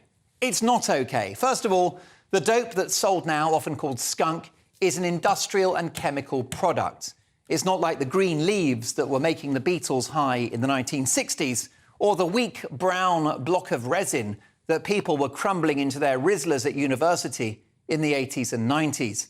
This stuff is toxic as hell. Youngsters are sometimes being sectioned after just one spliff, by which time it's too late. Plus, there's the long-term impact on human health. Marijuana use has been linked to depression, anxiety, low energy, there's a surprise, and a curtailed, unproductive life. The only good use for any of these substances is, in my view, medical. Morphine, fentanyl, marijuana are fantastic as pain relief or for those with chronic diseases. But beyond those uses, we, in my view, have got to move to a society which aspires to be drug-free. The people that sell drugs are the worst members of our society, with no scruples whatsoever, perfectly happy to pursue their business model, resulting in the death of children and of young people. The team last night who work with victims of drug abuse told me that in order to make skunk look more valuable so that it glistens to the naked eye, they've been known to add glass, rat poison and human faeces. Do you want that going into your kids? So much for marijuana being a natural recreational drug. I went to school with an amazing person. Out of respect for his family, I will change his name to Daniel. He was my school friend. I'd known Daniel since I was about 7 years old. He had fair hair, brown eyes, and he was a ridiculously handsome kid with a hilarious wit. This lad was whip smart with his life ahead of him. He came over to my place for sleepovers. I went to his place as well. His family were lovely. But having gone from being inseparable, joined at the hip, we grew apart when he hit his teens. And why was that? Well, because he got involved with the wrong crowd. So-called hard lads, aggressive, slightly violent individuals who were, of course, into drugs.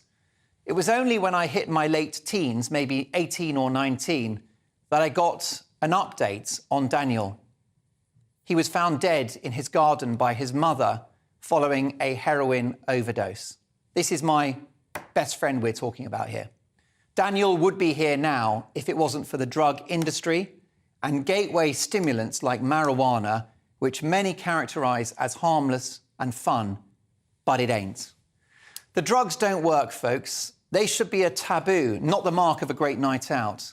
They're killing people, hurting people, and they are damaging our society, and we must fight back.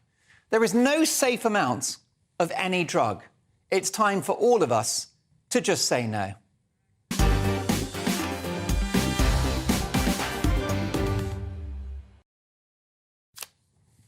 Your reaction, Mark at gbnews.uk, let me know your thoughts. Have we normalised the use of drugs? I often get emails from people saying that they enjoy marijuana, they've had it for years, and they think it's much less harmful than alcohol. So it's all about opinions.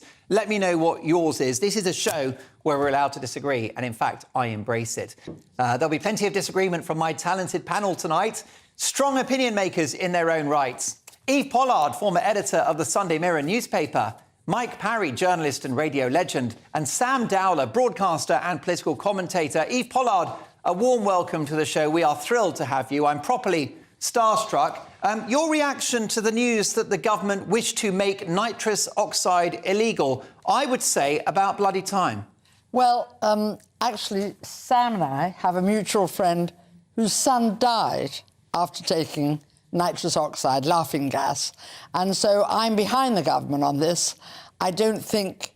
I mean, obviously, they had a bad batch. It was very, very bad luck. But why take any risks with your children's life? Why take any risk with anybody's life? Of course, I'm of the generation that liked alcohol, and that is not great for you, but it does go into your body and it pretty quickly leaves your body.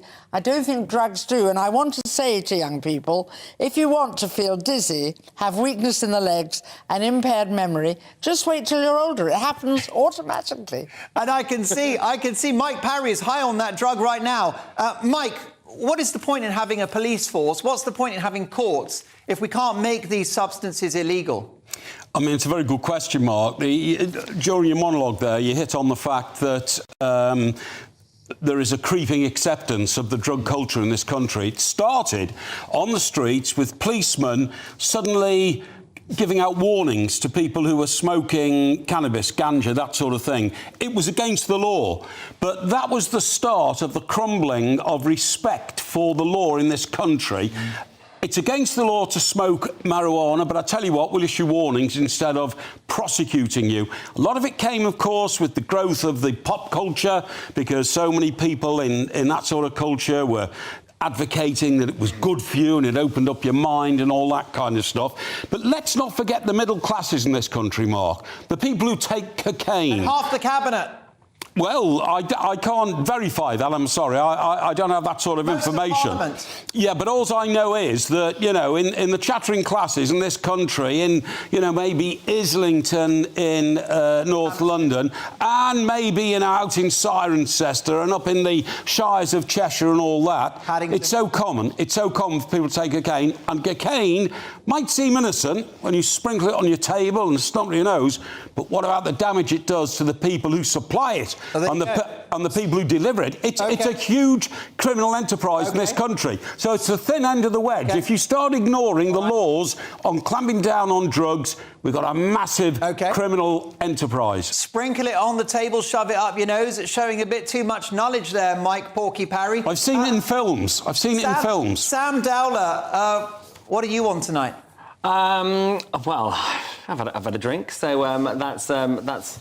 Well, that's a legal high. Do we need to get serious about drugs, Sam? OK, yes, of course we do. And it is my opinion and the opinion of a very good friend of mine who is a police detective in the Met Police. She thinks, and I agree, that marijuana should be legalised. Cocaine should also be legalised because you would cut dead the drug problems and the drug gangs instantly. If it was managed by the government, then obviously it's never going to happen. But I'm just saying that, you know, certain things like, for example, nitrous oxide. I mean, it's not an illegal drug because it's actually what you use to froth up cream, for example, in your hot chocolate. No, it is still legal, though, isn't it? But no, it's not illegal. It's not illegal. You can buy the cannabis and it's perfectly legal. But it's obviously like Eve said, with a friend of ours, that was a bad batch. But you will never, ever, ever never stop drugs in this country. You won't stop them anywhere in the world. So it's about managing it with the police, with the communities. Rape. We don't think, oh, that's okay. Exactly. I mean, you either decide things are legal or not, and you look at the whole nation. But they're illegal now, and what's being done about it? Well, that's the trouble. We haven't decided as a nation. We haven't decided. We have decided it's illegal. Well, it's illegal, but nobody really has discussed it. It's one of those things was discussed about 10 years ago. Well, there you go. Perhaps. Yeah. As Eve and Sam have demonstrated, it is a lively debate. I know Mike Porky's got more to say on this as well. We'll return to this topic, but what's your reaction to my big opinion monologue? I think we're too soft on drugs now. Mark at gbnews.uk. My Mark Meets guest is the remarkable historian Dr. David Starkey. He tells his life story, and quite a life he's had. But next in the big question, should the vaccine rollout be paused based on safety concerns? We'll hear from both sides, and let me tell you, sparks will fly. See you in 2.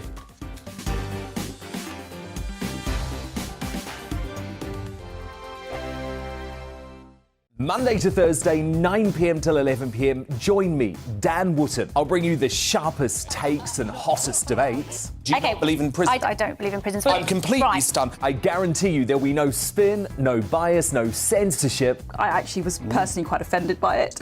And no reason to go to bed. So I guess they've always been quite woke. That's Dan Wootton tonight on TV, radio and online. Monday to Thursday from 9 p.m. till 11 p.m. on GB News, the People's Channel, Britain's news channel.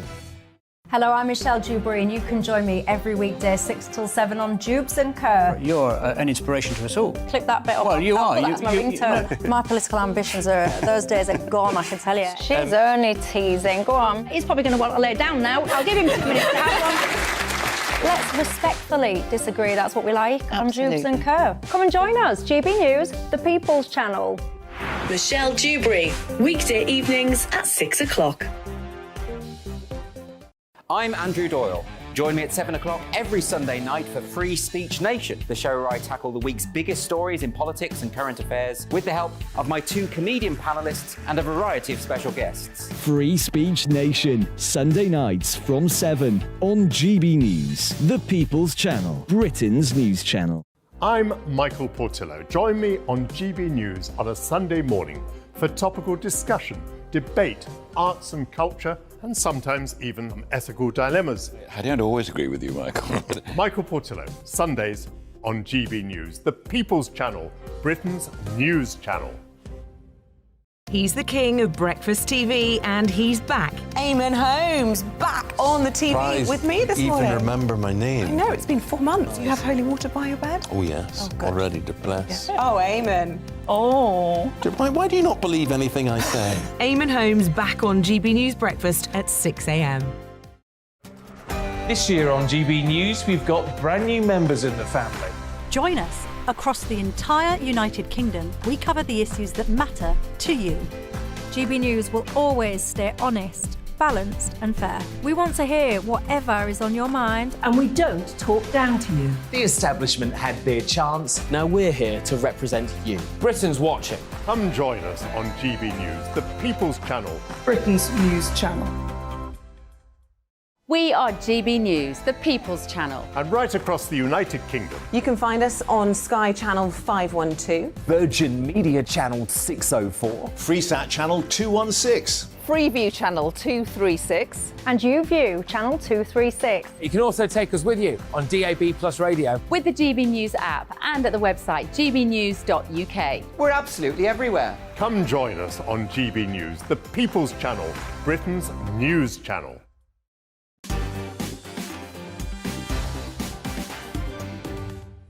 Now, Roisin from our digital team is busy crafting my big opinion monologue into a video, which you can catch on GB News at Twitter very shortly, at GB News. Do check it out. The emails are coming in thick and fast. Richard, I believe, by the way, in relation to that, if you're just joining us, that we're too soft on drugs now in this country. I believe that collectively we should just say no.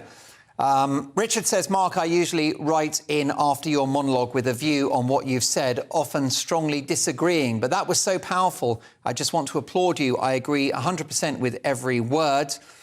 How about Jenny talking about not normalising drug taking? Prince Harry has talked blatantly about the drugs he's been taking for years and nobody seems bothered. A member of our royal family breaking the law and no one bats an eyelid. Jenny, brilliant points. Carl, hi Mark, I think the government are right on this. We should be making it harder to get hold of drugs, not easier. It's impossible to stop people taking drugs, but we should be taking a much more proactive approach towards educating people that they don't need to take them to have an enjoyable life. Well, Carl, I went to a school talk last night and that was the theme, is that the drugs don't work. Tell your kids it's a complete waste of time.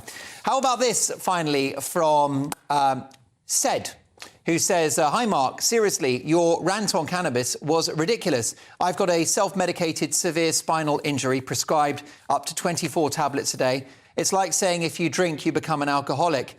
29 years and better mental health, pain control and no addiction issues. Cannabis is a political issue spurned from the Vietnam War, where Americans, British, French, Australian and Commonwealth fighting in Southeast Asia never been revisited. Be responsible, legalise, legislate, save our kids, fund social care, build more houses, schools, etc. Well, look, thank you so much for balancing that debate, Said. And I would agree that when it comes to a medical application, drugs are a great thing, including cannabis, but not recreationally. But look, it's all about opinions. Thank you for yours. And I'm glad you're enjoying your wacky backy. It's time now for this.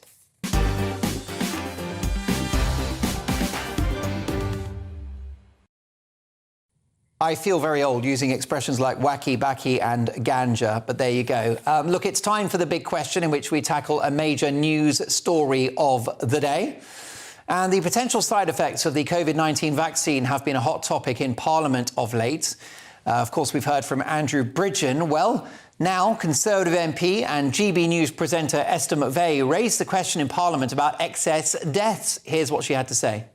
Chief Medical Officer recently warned that current non-COVID excess deaths is being driven in part by patients not getting statins or blood pressure medicines during the pandemic.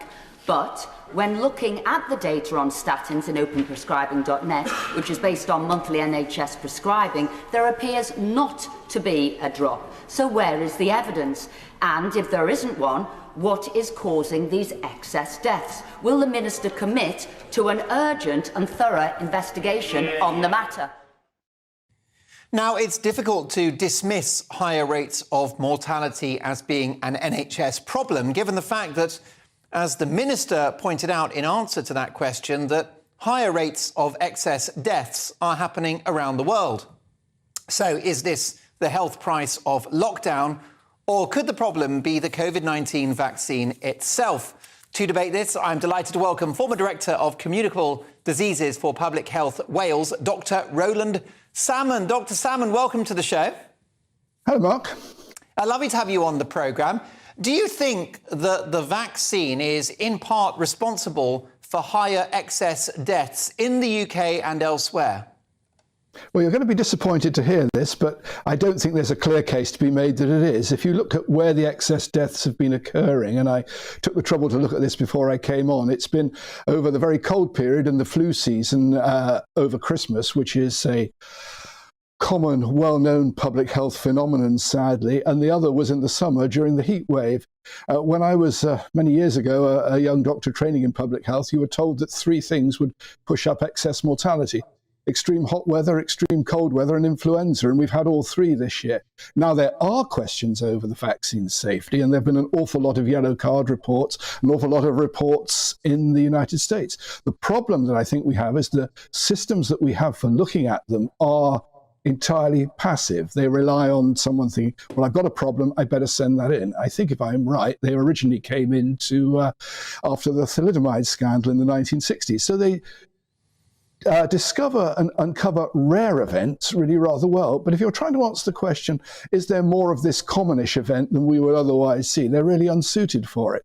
And what we really need, and we've needed this for probably 2 or 3 decades now, is a system that monitors vaccination and prescribing according to the number of doses given. So if you receive your vaccination, you are then followed up actively. A few Scandinavian countries have that, but the bigger countries don't. I think that's the only way we're going to get a realistic measure of exactly what the side effects are. Sorry to disappoint you if you're expecting to be more actively anti-vaccination, but that's where I find myself. Not at all, Dr. Salmon. I've been vaccinated 3 times, but what nobody has ever explained to me in a convincing way is why we vaccinated healthy people in the first place. I think there's a strong case for the vaccination of those who risk hospitalisation and death. But given the fact that we know the vaccine doesn't stop transmission, why did we vaccinate healthy people and young people? I'm entirely with you on that. I think there was really no need to do that. I mean, the great driver of risk was age, and the other great driver was other illnesses that you had, and that should have been the focus in vaccination. And I think it was perhaps disappointing that we extended the vaccination to younger and younger people, and eventually to children who didn't have a say in it, because the one thing that we do know is that whereas your risk goes up markedly with age, the problems that you have with side effects occur more readily the younger you are. So I have no problem with that view, but I would hate to throw out, if you like, the baby with the bathwater, because quite clearly those older and vulnerable people have benefited enormously from active promotion of vaccination to them. Indeed. I mean, those excess deaths are a worry, aren't they? I think early in January, excess deaths were at the highest level since February 2021, of course, the height of the pandemic. It doesn't speak well for the lockdowns or the vaccine that people are still dying in such high numbers, does it? No, it doesn't. As I say, I think there are probably other factors coming into play here. I mean, personal view of the lockdown is that it's really achieved very little, or at best marginal, and in nowhere in proportion to the social and economic cost it's had. It was my opinion in April 2020 that that's what would happen, and indeed that's what has happened. Dr. Salmon, let's talk about the elephant in the room, the sudden deaths, fit young athletes dropping dead, heart attacks, celebrities, young people, all these stories. I mean, is it anecdotal or should we worry? I think the trouble is it's very hard to make a judgment. I mean, yes, of course we should worry. And I think the way we should respond to that worry is by setting up those sorts of systems of what are sometimes called prescription event monitoring, so that we can not only follow up vaccines effectively and have an idea of what the real proportion are and not be affected by when a thing becomes a news phenomenon, lots more gets reported. And as I say, people have been talking about this for 3 or 4 decades now, and it seems to be now that we can process information so much more effectively and cheaply, now is the time to reconsider this. And not just for vaccines. I mean, a very high percentage of hospital admissions are caused by the inappropriate or excessive administration of medicines. This will give us a much better handle on this, and indeed, as a result, any sort of system that was set up could probably quite rapidly pay for itself. Dr. Salmon, I'm very grateful for your time. I wish you'd been in charge of health policy in the UK. I think we'd be in better shape now if you had been, given your even-handed account of the last 3 years. My thanks there to the former Director of Communicable Diseases for Public Health Wales, Dr. Roland Salmon. Thank you, Roland. Your reaction, are you worried about the vaccine? Of course, let's not forget, I understand it's not being offered to the under-50s now. Is that the right thing to do? Do let me know your thoughts, mark@gbnews.uk. Now, coming up, my Mark Meets guest is the remarkable broadcaster and historian, Dr. David Starkey. We'll talk about his amazing life, his childhood, and boy, has this chap got a story to tell. We've also got the papers at 10:30 with full panel reaction. But next, should we be ashamed of the British Empire? See you in 2.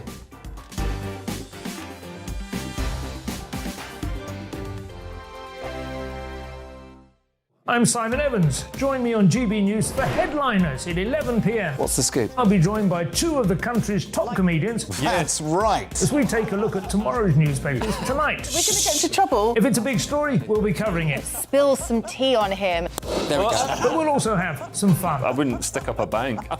My father didn't love me. So anyway. Headliners every night from 11 on GB News, the People's Channel, Britain's news channel. Monday to Thursday on GB News, it's Bev Turner Today from 10 a.m. We're going to be here for you, our GB News family, to keep you up to date, but also make you smile. The guy went from puberty to adultery. And I can't wait to bring a few of my own opinions. I have no time for cultural totalitarianism. We'll engage in passionate, but always polite debate, with your thoughts and opinions at the centre of it all. Only on GB News, the People's Channel, Britain's news channel. I'm Mark White. As GB News Home and Security Editor, I cover those key issues that are so important to you. Our authorities, our communities doing all they can to combat violent crime. With the public services under unbearable strain, why are we still failing to control our borders? Defence, the first priority of any government, has been continually hollowed out. Can we trust our politicians to protect the armed forces? Join me, Mark White, on GB News. We are GB News, and we'd like to say thank you to each and every one of you for bringing us your conversations, for helping our great nation find its voice. We are here for you on radio, television, and online, across England, Scotland, Wales, and Northern Ireland. It's not the BBC, you actually get your facts right. We are proud to be GB News, the People's Channel, Britain's news channel. I'm Michael Portillo. Join me on GB News on a Sunday morning for topical discussion, debate, arts and culture, and sometimes even ethical dilemmas. I don't always agree with you, Michael. Michael Portillo, Sundays on GB News, the People's Channel, Britain's news channel.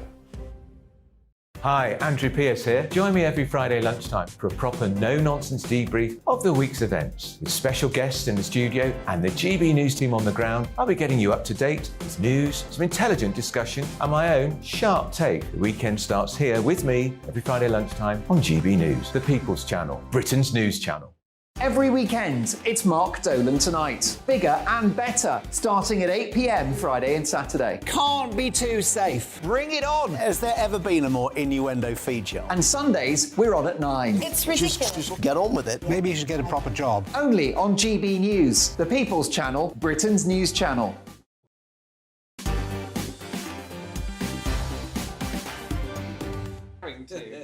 Excess deaths. Should the vaccine rollout be paused?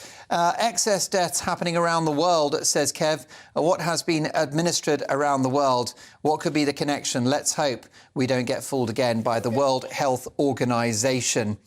David, hi Mark, I suggest your guest looks at the high wire from last night. Deaths by number of vaccinations. Well, look, it's all about opinions, isn't it?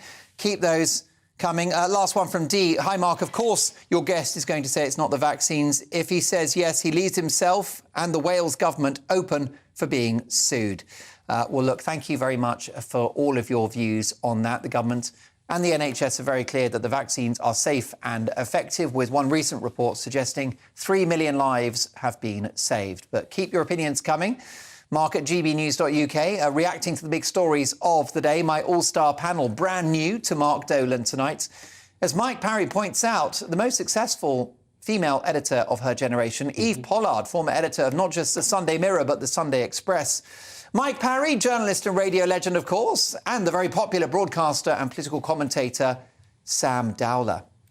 Now, today, the actor Alan Cummings announced that he had returned his OBE that he received 14 years ago, saying he does not want to be associated with the toxicity of the British Empire. Writing about his decision to return his OBE, Alan said the Queen's death and the ensuing conversations about the role of monarchy, and especially the way the British Empire profited at the expense and death of indigenous peoples across the world, really opened my eyes. Alan now joins a growing list of those who have either returned or declined honours, and it begs the question, should we be ashamed of the British Empire? Sam Dowler. Well, obviously what Alan's doing here is a gesture, as opposed to making a particular stand. Obviously, since the Queen's death, which, you know, we all still mourn, and I love the Queen, but I've encountered times in my life where I felt like I wasn't educated enough about the sins of the British Empire. I didn't know anything about, you know, what happened with the separation of India and Pakistan, and, you know, the millions of people that died in that. I want to know that. I think children should know that. But, however, I don't think that, you know, that that we should pay for the sins of the past. The monarchy at the moment is not the same monarchy. Like, the monarchy has been around for thousands of years, and and this is a different time. We're at a. You don't believe in reparations or anything like that? Well, it's on a case by case basis. It depends on reparations for what, for slavery or for going to Australia and murdering Native Australians. I mean, these are sins of the past of the British Empire, and you cannot sugarcoat it. However, we are looking to the future, and the Queen was looking to the future, and I think King Charles does the same. Like, he's looking to climate change. He's looking to making like the world a better place, and I think that is what we should focus on. What do you think about the idea of this actor handing back his OBE? He's hung on to it for 14 years, hasn't he? Yeah. Alan Cumming is his name, is it? Yeah. Never heard of him. What is he, an actor? Scottish actor. Scottish actor, OK. Well, he's a first-class Burke. Doctor Who. But you're just saying who. Yeah, exactly. Well, he's a first-class Burke, OK? Has he ever studied the history of the British Empire and what Britain has contributed to the world around the world? In 1807, slavery was abolished. Between 1807 and 1860, the Royal Navy, the British Navy, intercepted 1,600 slave ships and freed 150,000 people who would have gone into slavery but were freed by the Royal Navy because of the might of the British Empire. The British Empire in those days was the policeman of the world, and we did so much good you can't believe it. To this day, and my colleague Sam here on the right, who I think doesn't have quite the knowledge he might want to have about the British Empire, to this day, countries like India and Pakistan that he mentioned, their legal systems are based on what the British Empire instilled into those countries as civilised behaviour, the way to run a country, sorted their economies and laid the foundations for the greatest expansion of wealth in the world, which to this day survives. I'm sorry, but for one thing, I don't want to interject before Eve speaks, but what Alan Cumming is as well talking about is LGBTQ stuff and rights, for example. And the British Empire went to various places, like various African countries, Ghana, for example, Nigeria, and and impressed the idea onto them. And no matter what their idea was at the time, that homosexuality was wrong, it was a sin, etc. And then we left, and they have kept it. And that's why we stand here now, like with 70-odd Commonwealth countries that still have that gay people is punishable by death, which we left there, and that cannot be denied. Sam, countries are queuing up to join the Commonwealth. Did you know that? Countries are applying by the year to join the Commonwealth. Including non-empire countries. Exactly. Non-empire countries want to get in. Have you ever been to the Caribbean on holiday? I have. Have you ever been around? And have you seen miniature versions of Big Ben and red letter boxes? That's because they're proud of the impression that Britain put on their countries to make them better. But not if you're being hounded in the streets or murdered or put in prison for being a gay person. That wasn't unique. That wasn't unique to the British Empire, Sam. With the greatest of respect, that's what that's what everybody did in those days. It was horrendous, but everybody did it. First of all, I think what's been wrong is that we haven't taught enough about the British Empire in British schools, because we were sort of embarrassed about it, and also nobody quite knew how we would discuss different races, different groups, and you say different rules in different countries. And lots of people have left the British Empire and still hang on to those outdated rules. My feeling is every generation does things wrong. We are now, today, all of us, are doing something which in 30 years' time, people say, how could they have eaten chicken? How could they have done whatever? How could they have, we are trying to get it right. That's the only thing I can say for this generation. Many of us are trying to get it right. And actually, you're quite right. Countries like India and Pakistan, which had a terrible war when they separated, but they will say our judicial system, our legal system, lots of things were left by the British and have done them the world of good. They're far ahead of many countries in Africa. Infrastructure as well, of course. Correct. Absolutely. And so what we have to look back and say, look back and regret at certain things. Of course, the slavery was terrible, but also, as you say, the British Navy sorted it out. Yeah. What we want to do, and what we'd like all countries of the world to do, and of course they don't, is to look back at the past and bring themselves up to modern days. Well, we can always set an example. And actually, I'm rather proud of Britain because it often does set an example. And we should look at and I love Alan Cummings. I mean, I don't know Alan Cummings.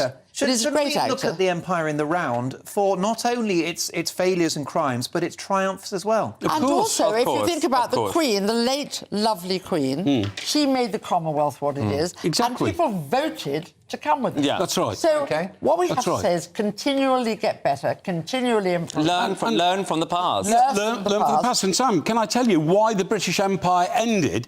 It's because we used the might of it to smash Hitler and fascism. Yes. And that drained us of our resources, and then the British Empire broke up. Well, but only because we got rid of Hitler. It's all about opinions. What is yours? Do you agree with Sam Dowler about the crimes of the past, or should we celebrate the Empire as Mike Porky Parry and Eve Pollard are suggesting? Let me know, Mark at gbnews.uk.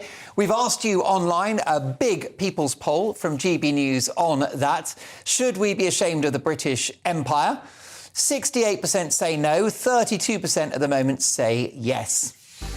Coming up in the next hour, should we drop the word "the" from our vocab, such as the disabled or the French? That's the topic of my take at 10, and I'm not pulling my punches. My Mark Meets guest is the remarkable historian, Dr. David Starkey. But next, live in the studio, what a guy. It's Halifax star. That's right, the guy that was in those Halifax ads. It is Howard from the Halifax ads who's done a hilarious anti-woke pop video. That's Howard Brown from the Halifax ads. He's live in the studio. See you shortly.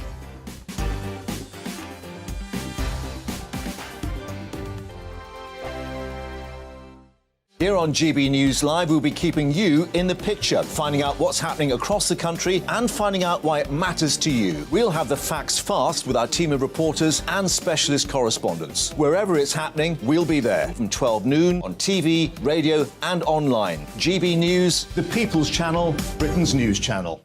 I'm Andrew Doyle. Join me at 7 o'clock every Sunday night for Free Speech Nation, the show where I tackle the week's biggest stories in politics and current affairs with the help of my 2 comedian panellists and a variety of special guests. Free Speech Nation, Sunday nights from 7 on GB News, the People's Channel, Britain's news channel. Join me, Patrick Christie's, Monday to Friday, 3 till 6. We tackle the day's news agenda like you've never seen before. It's high tempo, high octane, the most controversial topics and the best guests. You will not be able to take your eyes and ears off it. I'm not afraid to ask the questions that you really want answered. 3 till 6 p.m, Monday to Friday on GB News, the People's Channel, Britain's news channel. Join me every Sunday at 6 p.m. for Gloria Meets. In exclusive interviews, I'll be finding out who our politicians really are and what they really think. It's something that you would never want anyone to suffer. I didn't know what channels there were. I didn't think I'd be believed. I must have weighed about 7 stone and I'm 5'8". My instincts was to sort of cover this up. I mean, clearly that was a mistake. Join me every Sunday at 6 p.m. on GB News, the People's Channel, Britain's news channel.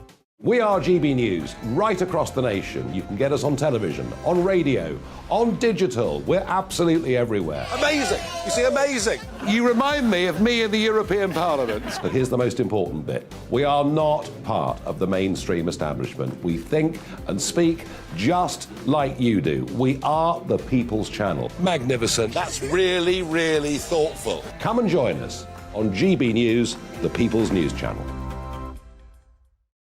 Monday to Thursday, 9 p.m. till 11 p.m. Join me, Dan Wootton. I'll bring you the sharpest takes and hottest debates. Do you not believe in prisons? I don't believe in prisons. I'm completely stunned. I guarantee you there'll be no spin, no bias, no censorship. I actually was personally quite offended by it. And no reason to go to bed. So I guess they've always been quite woke. That's Dan Wootton tonight on TV, radio and online. Monday to Thursday from 9 p.m. till 11 p.m. on GB News. The People's Channel, Britain's news channel. This year on GB News, we've got brand new members in the family. Join us. Across the entire United Kingdom, we cover the issues that matter to you.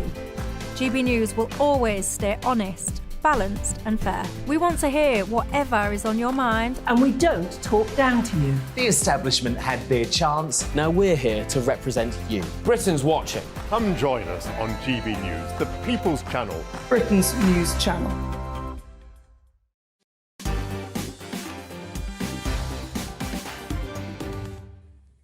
In my take at 10, the Associated Press are now deciding new expressions and words that we're not allowed to use. That is my take at 10 monologue at 10, and I'm not pulling my punches. You won't believe what they've got planned for us. But Howard Brown, you know the name, Howard, the man from the Halifax adverts. Well, he's made his musical comeback this week after releasing a new protest song titled What Happened, which questions some of the big changes that we're seeing in our society. Many people call it wokeism, extreme political correctness. Howard says it's not an anti-woke song, but he just wants to have a conversation about what's happening to our society. Howard previously hit out against this culture following the decision by Halifax, the bank, to introduce pronouns on employees' name badges. He described the decision back then as disgraceful and said that Halifax had got it wrong. His latest swipe at the utter madness sweeping the nation includes dancers from the English National Ballet and Leo Kearse, the comedian and GB News presenter, as a 6'7" transgender unconscious bias trainer. It's worth a watch. What happened? Everybody's scared of being attacked. What happened? Suddenly opinions are now facts. What happened? Seems we're descending to new lows, and my glasses are still slipping down me nose. Some things just never change. My glasses are still slipping down me nose. I hope they don't make that illegal. I said my glasses are still slipping down me nose. Don't want to be cancelled. Well, he's a star all over again. I watched the whole video last night. Check it out online. It's hilarious, but it's powerful as well and sparks a great debate. And I think it's a good tune. Howard Brown, welcome to GB News. Hi, Mark. How are you? I'm very well. It's great to be here. I'm thrilled to have you on the programme. Thank you so much. I love the video. I'm not just saying that. It's a great tune. The lyrics are clever. So, simple question. What did happen? Well, I kind of just decided that I wanted to kind of make a fun song or be involved with a fun song. We got the idea to do it, so I thought, well, let's go with it. And it just basically highlights some of the issues that are going on today. And so for me to get the opportunity to do that and to have a little bit of fun with it, and just basically say to people, it's OK to disagree, but as long as we do it in a respectful way. Yes. And that's what it's all about, because I think so many people out there at the moment are really, really frightened to speak up and say how they feel. And that shouldn't be the case. That has to be wrong. We should be able to voice our opinions, disagree if we need to, but just do it in a respectful way. So, for example, if you don't want to declare your pronouns, if you don't want to say I'm he, her at a meeting, he, him or she, they, them, if you don't want to participate in that, that should be your right. Absolutely. I think that should be your choice, and I think everybody should respect that choice. I think that's what it should be all about. I don't think people should be forced into sort of taking decisions that they don't actually want to, because that's just not natural. So this song is all about kind of just highlighting those little issues that we've got out there, having a bit of fun with the song as well. Hoping that people sort of just start to take a common sense look at this, and that's the most important thing. Yeah, do you feel that common sense has rather sort of disappeared in the modern era? It really has. It's a shame, really. I was watching a few interviews over the week, and it's really strange that a lot of the interviews and the debates seem to be very, very angry. There seems to be a lot of anger around, and I've noticed that myself being out and about talking to people. So for me, it was important just to kind of put something out there that could kind of hopefully lift people, give them a little bit of confidence. But you're careful to say it's not an anti-woke song, but I guess you're railing against extreme political correctness. Absolutely. What we're saying is, look, it's OK to have an opinion. It's OK to disagree and have an opinion, but we can be respectful at the same time. So are you rejecting the idea that Shakespeare is problematic, or that Winston Churchill was some kind of monster? Absolutely not. Or that British history is something to be ashamed of? Are those the things? No, not at all. I know a lot of people may think that, and that may be their view. That's not my view. These are historical figures. They're there for a reason. And I think people, whether you agree with them or not, you should respect it. Statues being torn down, what's your view on that? Personally, I think it's wrong. I don't think anybody should deface anything. I don't think anybody should do anything that's illegal anyways. So for those sort of things to be happening, they have to be wrong. It can't be wrong to sort of pull down a statue. What about racism? There is, of course, racism in our society, in every society, the most evil thing. But how do you feel about the way that race is being characterised in the kind of current political conversation? Well, it's a strange one, really, because I think so many people have got different opinions towards this. And I think what you have to try and do, I think, really, certainly for me, is just be true to yourself and be who you are. Don't let anybody impose their will onto you. And I think that's the right and proper way to go about it. I know there's lots of discussions about race at the moment, and I think it's right to have that debate, but it shouldn't be a one-sided debate. It should be an open debate where we can agree to disagree. So that should be the way, and it should be respected. Yes. What about the Halifax? Have you been in touch with them? Have they been in touch with you? Absolutely no. I suppose I'm still waiting for the phone call. You never know. I might get. Have you fallen out with the Halifax? Not at all. Have they disowned you after your position on the pronoun badges? No, because I've still got some colleagues here. I've still got some close friends. Because you did actually work for the Halifax. You're not an actor or anything. No, I worked for them. I joined them in 1998, and I spent 11 years working on the advertising campaigns that a lot of people may have known me for. Had a fantastic time. I still have a fondness for Halifax. It's a great place. They gave me a wonderful opportunity. But going back to kind of the pronoun badges, I believe that they got that wrong, because the customer should always come first. And I think they lost a little bit of sight there, because I know that a lot of customers out there were very disappointed when, you know, it's OK to make changes, we know that, but then to turn around to your customers and say, well, if you're not happy with it, close your account. Yeah. I think that's just a bit wrong. Yes, that wouldn't happen on your watch if you were looking after a customer. No, because the thing about Halifax, we were a family, and we wanted to bring our customers in as a family, and that's what made it so unique. And so for that to sort of just be discarded, to me, is a bit of a shame, because we did a lot of hard work going out and convincing our customers to join us, and they were loyal customers as well. Do you think Halifax are worried now? Because you're very much the face of Halifax, and you're contradicting in some ways their messaging. Do you think they're worried about that? Do you know, it's going to be interesting to see what they say about it. They've created a monster. But a friendly one. A friendly and talented monster. A friendly and one. a very handsome one as well. Well, thank you so much. Can I say you look exactly the same as you did in the adverts 10 years ago? Well, thank you so much. But I can tell you the secret to that. It is a glass of water with some lemon juice every day, and then on the bike 3 times a week, 20 minutes. Well, it clearly works. Thank you. Those adverts. Yeah. Did you get like Hollywood money for those adverts? Hollywood money? Well, you'd probably have to ask my agent about that. You know, because I'm imagining at first it was just your salary. Well, the funny thing about it is when I was first asked to do it, I mean, I'd studied music anyway, so to get the opportunity to sing and dance, in a wonderful production was wonderful for me. So I didn't think anything about the money side of it. Yeah. And strange enough, after I did the first commission, I didn't really want to do another one because I was focusing on a career in banking. But then when I was offered the second commercial and I did that, that was it. I was in love then, you know? Yeah. So they didn't have to sell... And did you get a proper deal after that? Well, I then sort of got an agent then who took care of all that kind of thing. Looked after it. Because I didn't really want to worry about it. I just wanted to focus on... And what about the fame? Has that been a mixed blessing? Because you are, Howard, one of the best-known men in the country. Yeah, no, not at all. I hear you still get mobbed. I'm not even joking. The funny thing about it, somebody said to me, once said to me, would you change it? Absolutely not. I would do it again and twice on Sunday, because people have been very kind to me. Well, listen, you can do it to me twice on a Sunday, let me tell you that. And that is a quote. Howard, you're my hero. I love the song. Thank you. I love the video. So how can people find it? Is it on YouTube? Where's yes, the best it is. place? It's on all social media platforms. It's on Instagram. It's on Facebook. It's on... and you just look for What Happened. What Happened? Howard Brown. What Happened? Howard Brown. Brilliant stuff. Do go and take a look at that video. Lots more to come. A very busy hour. We've got tomorrow's papers with full panel reaction. Dr. David Starkey live in the studio, my Mark Meets guest, and my take at 10. And it's a big one. See you shortly.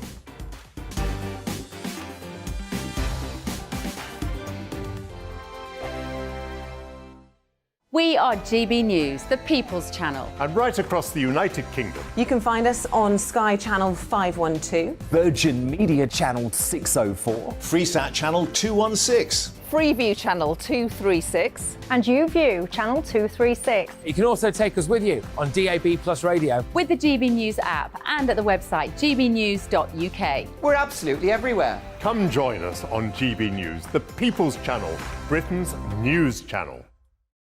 Join me, Nana Akue, Saturday and Sunday afternoons on GB News. Expect fiery debate and passionate discussion as me and my panel tackle some of the biggest topics hitting the headlines.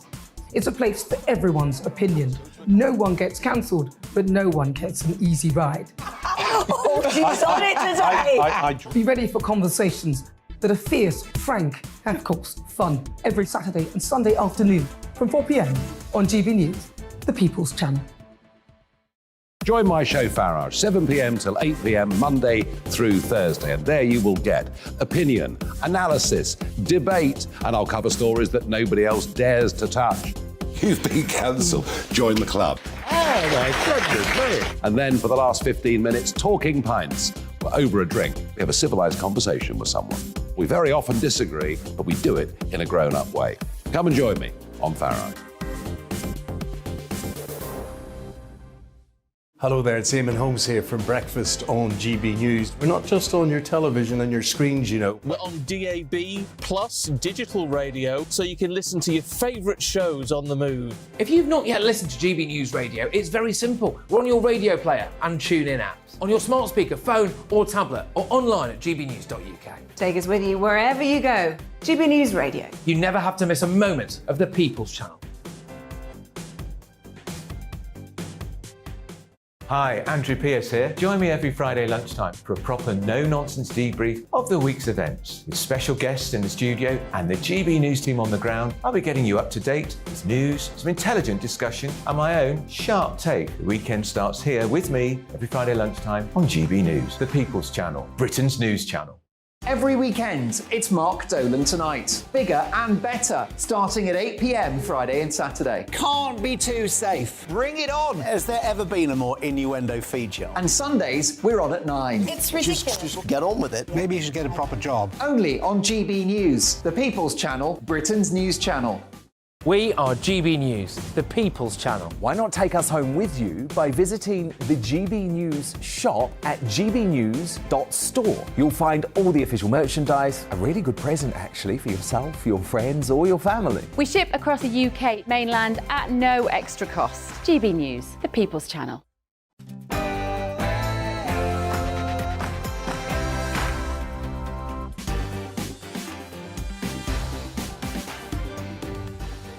This show runs like clockwork. Well done, Holly. It is 10 o'clock and this is Mark Dolan Tonight. In my take at 10 in just a moment after the Associated Press issue guidance to stop using the word the, as in the disabled or the gay community or the French. This woke takeover of our language would be hilarious if it wasn't so chilling. I'll be dealing with that shortly.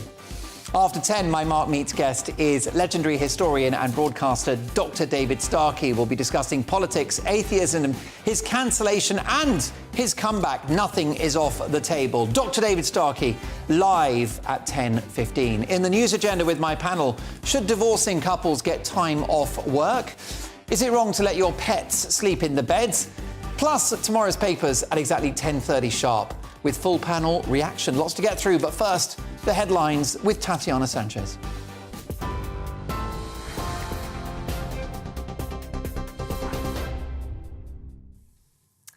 Mark, thank you very much. This is the latest from the GB newsroom. The Chancellor has insisted the best tax cut for the United Kingdom is to cut inflation. That's as he sets out his long-term plans for growing the economy.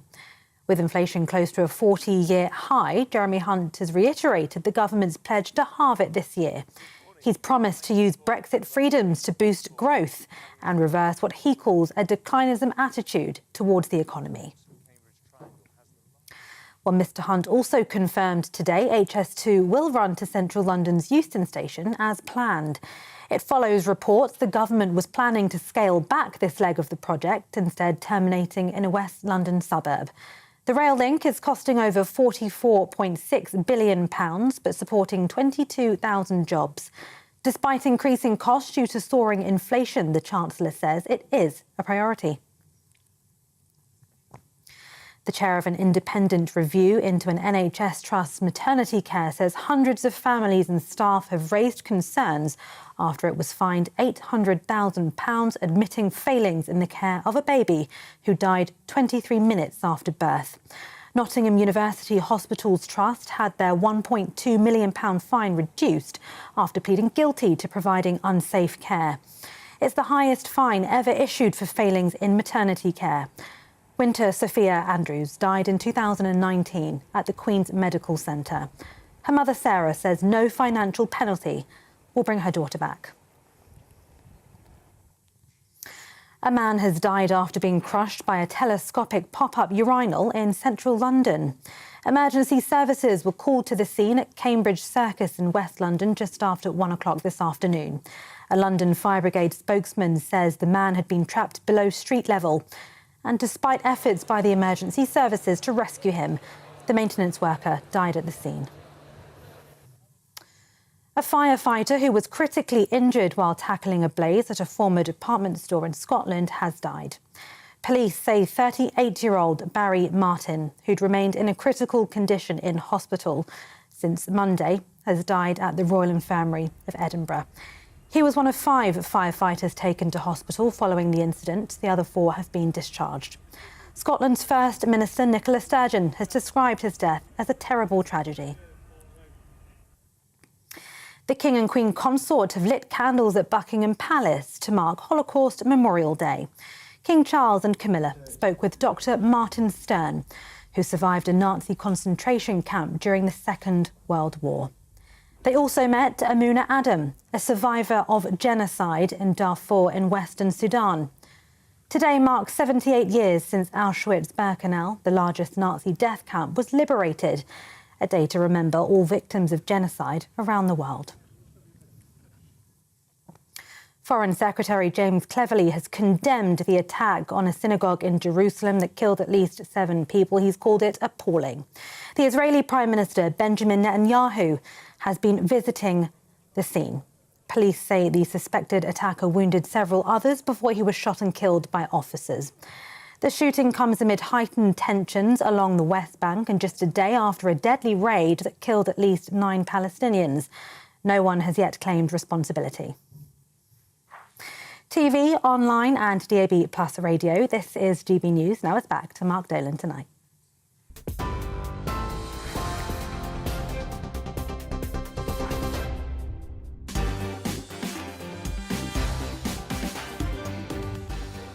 Thanks, Tatiana. We'll see you at 11. Welcome to Mark Dolan Tonight. Big stories, big guests and always big opinions. In the news agenda with my panel, should divorcing couples get time off work to sort out their problems?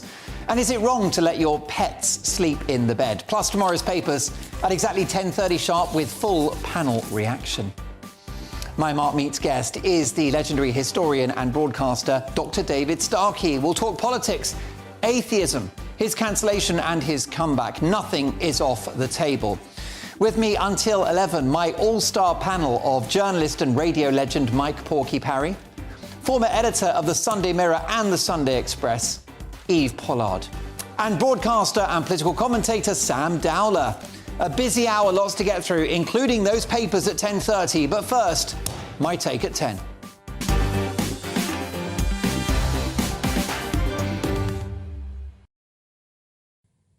The Associated Press, the highly respected and trusted international press agency, have made the wrong headlines for this tweet. It says, "We recommend avoiding general and often dehumanizing labels such as the poor, the mentally ill, the French, the disabled, the college educated. Instead, use wording such as people with mental illness and use these descriptions only when clearly relevant." Wow.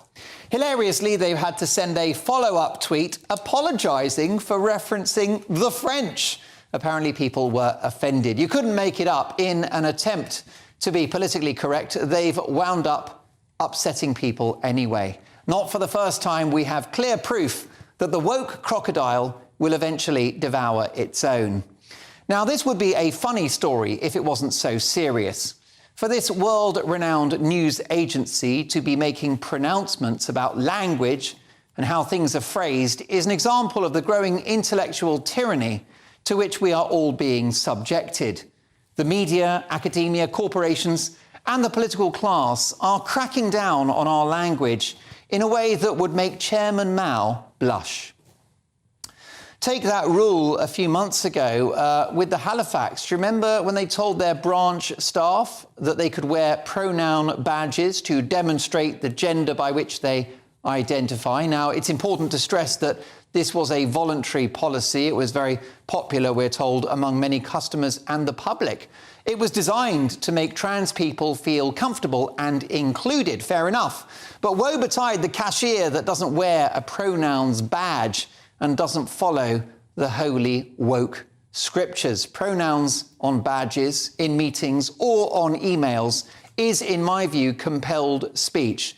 You're effectively making people sign up to gender ideology, which questions the very existence of biological sex, i.e. that there is a man and a woman. We've seen an assault on the word manpower, because apparently manpower is sexist. Apparently the term battle with cancer is offensive to people suffering the big C. I would have thought that was the least of their problems. Brainstorm is upsetting to people with brain disease. And happy hour and pub crawl, we're told, are triggering to people with a drink problem. Blimey, all of this makes me need a stiff drink.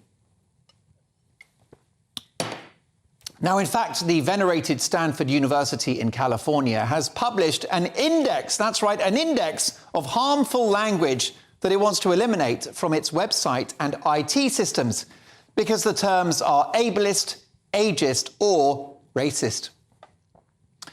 So here we go. The term walk-in, like walk-in clinic, has been banned because it trivialises people with disabilities. Master is out of bounds as it connotes slavery. Killing two birds with one stone isn't allowed because that promotes animal cruelty. White paper, okay, there it is. That's white paper, it's paper that's white, but it's racist. Of course it is. Even the words brave have been banned because the word brave promotes a savage stereotype. But surely this takes the biscuit. The word American is to be eliminated by this great American university because the word American discriminates against South and Central America. An American is now a US citizen. And that's progress, is it? Now, Stanford University will argue they are encouraging inclusive language to make students and teachers feel safe and part of the community. However, George Orwell famously said that language controls thought, and it's my view that's exactly what our public and corporate institutions are now trying to do to us right now. It's my view that we're being brainwashed. Terrifyingly, Google were looking at word processing software that would offer you an alternative word if the word you were writing was inappropriate in some way or offensive, such as misgendering someone that you were writing about. Big Brother is watching you, folks, and now he's typing your words as well. I say he, it could be they, them. In this so-called free society, we should be free to say whatever we like within the law. Controlling words, controlling language, and controlling what people read, hear and say is the ultimate form of mind manipulation. It's illiberal, and I consider it abusive too. This creeping intellectual totalitarianism must stop. In fact, I've got a couple of choice words of my own for these woke bullies, but unfortunately, those words are not broadcastable on a family show.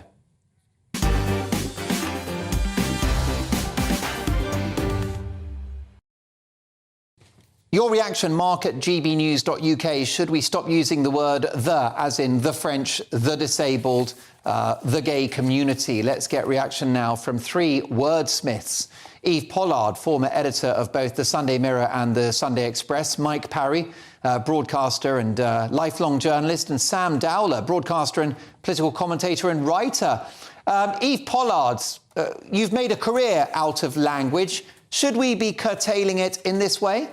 Of course we shouldn't. I mean, I'd much rather that all this effort was put into making sure that everybody in this world could read and write, which seems to be much more important. I mean, what worries you about the rise of emojis is people say people use emojis because they don't know how to spell heart or they don't know how to spell praying. And I have this image in my head that the dreadful Putin, when he saw that apparently some civil servants said they had to be addressed by the correct pronoun, he decided, I'm going into Ukraine tonight. The world has gone mad. And I think you've got to be careful, of course, about how you describe people. But the idea that you can't use the word American, the idea that you can't use the word the French, sometimes that fits into the sentence.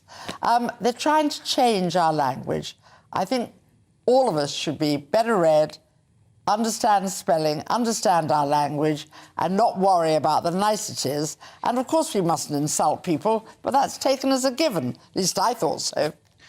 No institution, no authority should be telling us what to say, Sam Dowler.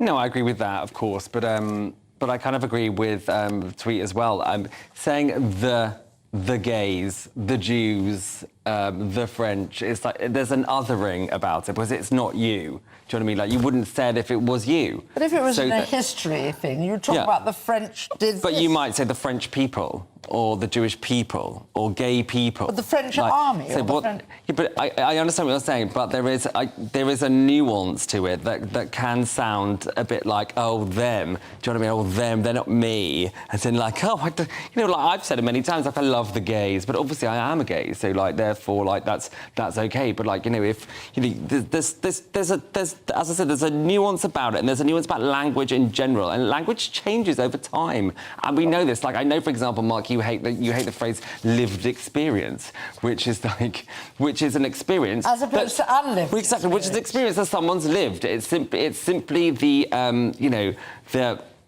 the changing of language over the years, and this is it's part of humanity, it's part of what we do, and we monitor ourselves. Of course, there's overreach. Of course, there's things that like brainstorm, for example.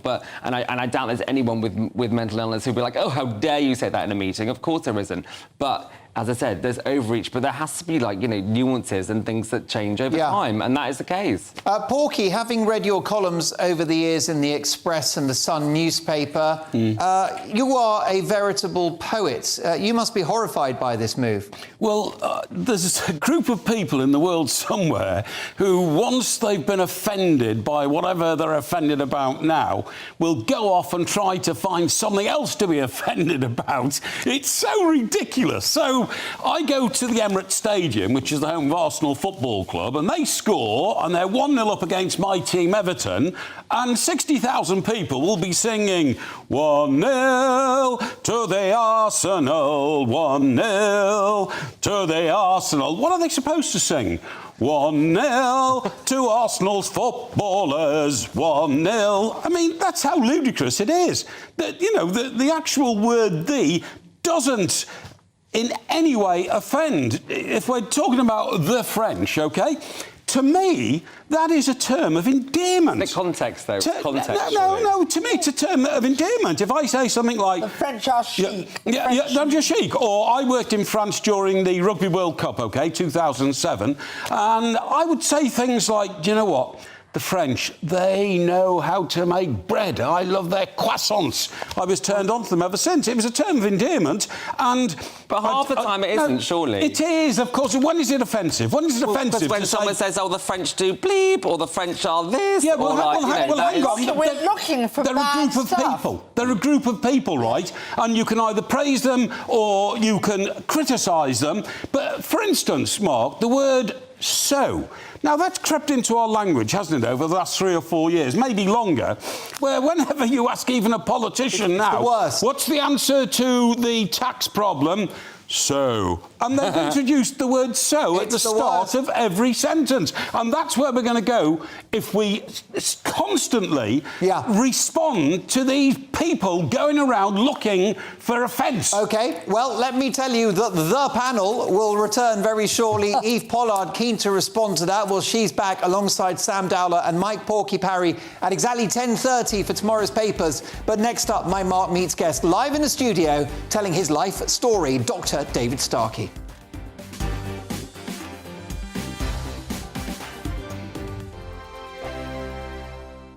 Monday to Thursday, 9 p.m. till 11 p.m. Join me, Dan Wootton. I'll bring you the sharpest takes and hottest debates. Do you not believe in prisons? I don't believe in prisons. I'm completely stunned. I guarantee you there'll be no spin, no bias, no censorship. I actually was personally quite offended by it. And no reason to go to bed. So I guess they've always been quite woke. That's Dan Wootton tonight on TV, radio and online. Monday to Thursday from 9 p.m. till 11 p.m. on GB News. The People's Channel, Britain's news channel. Hello, I'm Michelle Dewberry, and you can join me every weekday 6 till 7 on Jubes and Kerr. You're an inspiration to us all. Clip that bit up. Well, you are. That's my ringtone. My political ambitions those days are gone, I can tell you. She's only teasing. Go on. He's probably going to want to lay down now. I'll give him 2 minutes to have one. Let's respectfully disagree. That's what we like on Jubes and Kerr. Come and join us. GB News, the People's Channel. Michelle Dewberry, weekday evenings at 6 o'clock. I'm Andrew Doyle. Join me at 7 o'clock every Sunday night for Free Speech Nation, the show where I tackle the week's biggest stories in politics and current affairs with the help of my 2 comedian panellists and a variety of special guests. Free Speech Nation, Sunday nights from 7 on GB News, the People's Channel, Britain's news channel. I'm Michael Portillo. Join me on GB News on a Sunday morning for topical discussion, debate, arts and culture, and sometimes even some ethical dilemmas. I don't always agree with you, Michael. Michael Portillo, Sundays on GB News, the People's Channel, Britain's news channel. He's the king of breakfast TV, and he's back. Eamon Holmes, back on the TV Surprised with me this morning. Even remember my name. I know, it's been 4 months. You have holy water by your bed? Oh, yes. Oh, good. Already to bless. Yeah. Oh, Eamon. Oh. Why do you not believe anything I say? Eamon Holmes back on GB News Breakfast at 6 a.m. This year on GB News, we've got brand new members in the family. Join us. Across the entire United Kingdom, we cover the issues that matter to you.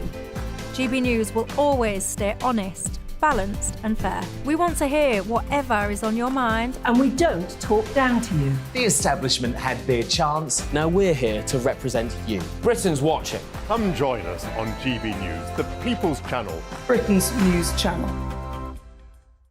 We are GB News, the People's Channel. And right across the United Kingdom. You can find us on Sky Channel 512. Virgin Media Channel 604. Freesat Channel 216. Freeview Channel 236. And YouView Channel 236. You can also take us with you on DAB+ radio. With the GB News app and at the website gbnews.uk. We're absolutely everywhere. Come join us on GB News, the People's Channel, Britain's news channel.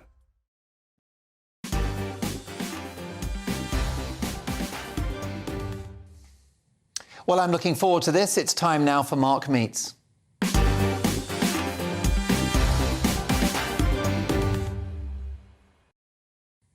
Yes, it's time for Mark Meets, in which I speak to the biggest names in the world of politics, showbiz, academia, sport, business and beyond. Tonight, we're joined by one of Britain's leading historians, Dr. David Starkey. He's the author of best-selling books such as Crown and Country and Henry, and known, of course, for Channel 4 historic documentary series, including The Monarchy. David is a broadcasting titan as well, who was awarded a scholarship at Cambridge, where he studied Tudor history. He's a winner of the W.H. Smith Prize for Biography and was awarded a CBE in 2007. And he joins me now. Hi, David. Hello. David, you had a challenging childhood, but you don't like to characterise yourself as a victim. I hate the word. I hate the... Well, you were talking about language before. Yes. The word victim immediately punishes you. This is the problem. You embrace victimhood, we see the consequences with Harry, and the profound irony with Harry. You know, he invents a thing called, you were talking about language, he invents those wonderful games called Invictus. Does he know what it means? It means not a victim.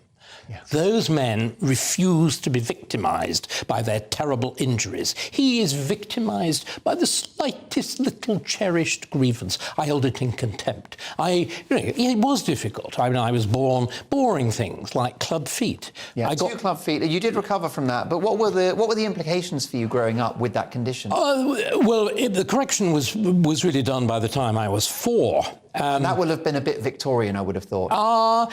It was Victorian in the sense of how you were treated in hospital. I remember vividly, I was in a male surgical ward. I wakened up with this great cage over my feet in agony in the middle of the night.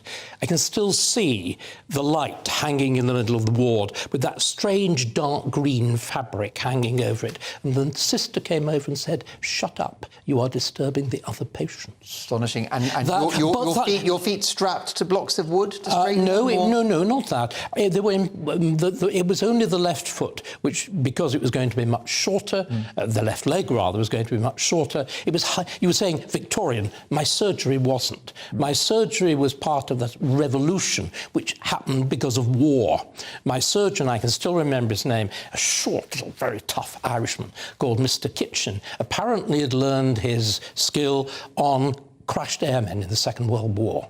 And I mean, he did something astonishing. He broke every bone in my leg, below the knee, so that it would be longer.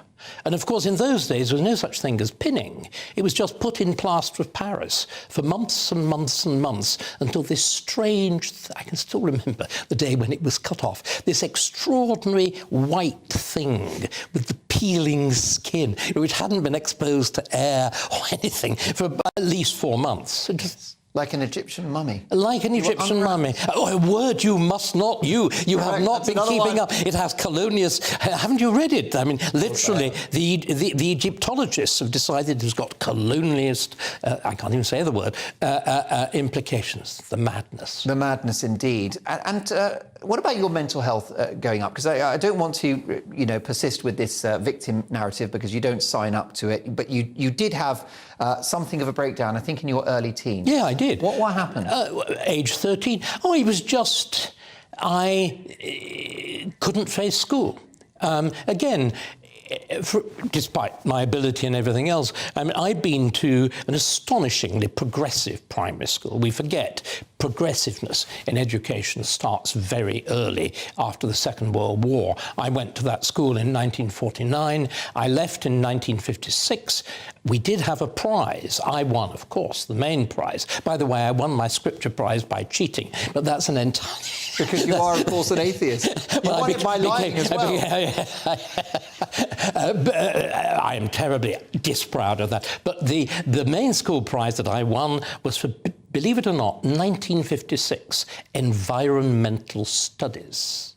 56. I've still got it. It's the foundation of so much of the history that I write. It's by the Quenelles, Peter, and I forget his wife's name. And what it is, it's called A History of England Through Everyday Things. So it's history through objects, which has been something that I've always been... Nowadays, it's called material culture because we need to blow it up. But then, so I had that extraordinary primary school. There were just 2 male teachers. It was, again, very much like now, a feminized environment. And I was an only child of elderly parents and so on, and you'd suddenly go to a boys' grammar school. Okay. And it was a very humane school. Time for some pop psychology. Was history an escape?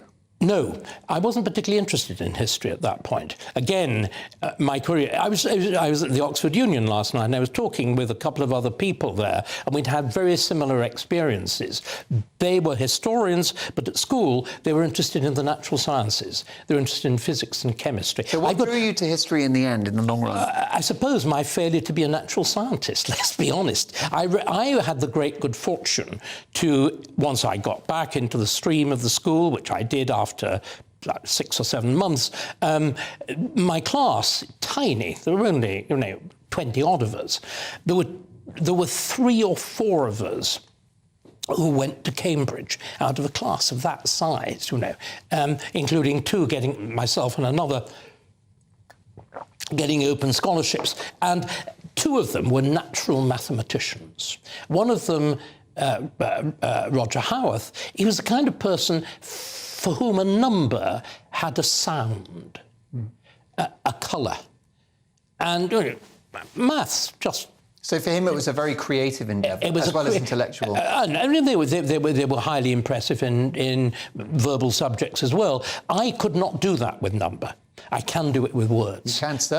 And so for me, I think history, I'm going to make this sound terribly unfortunate. It was a kind of second best.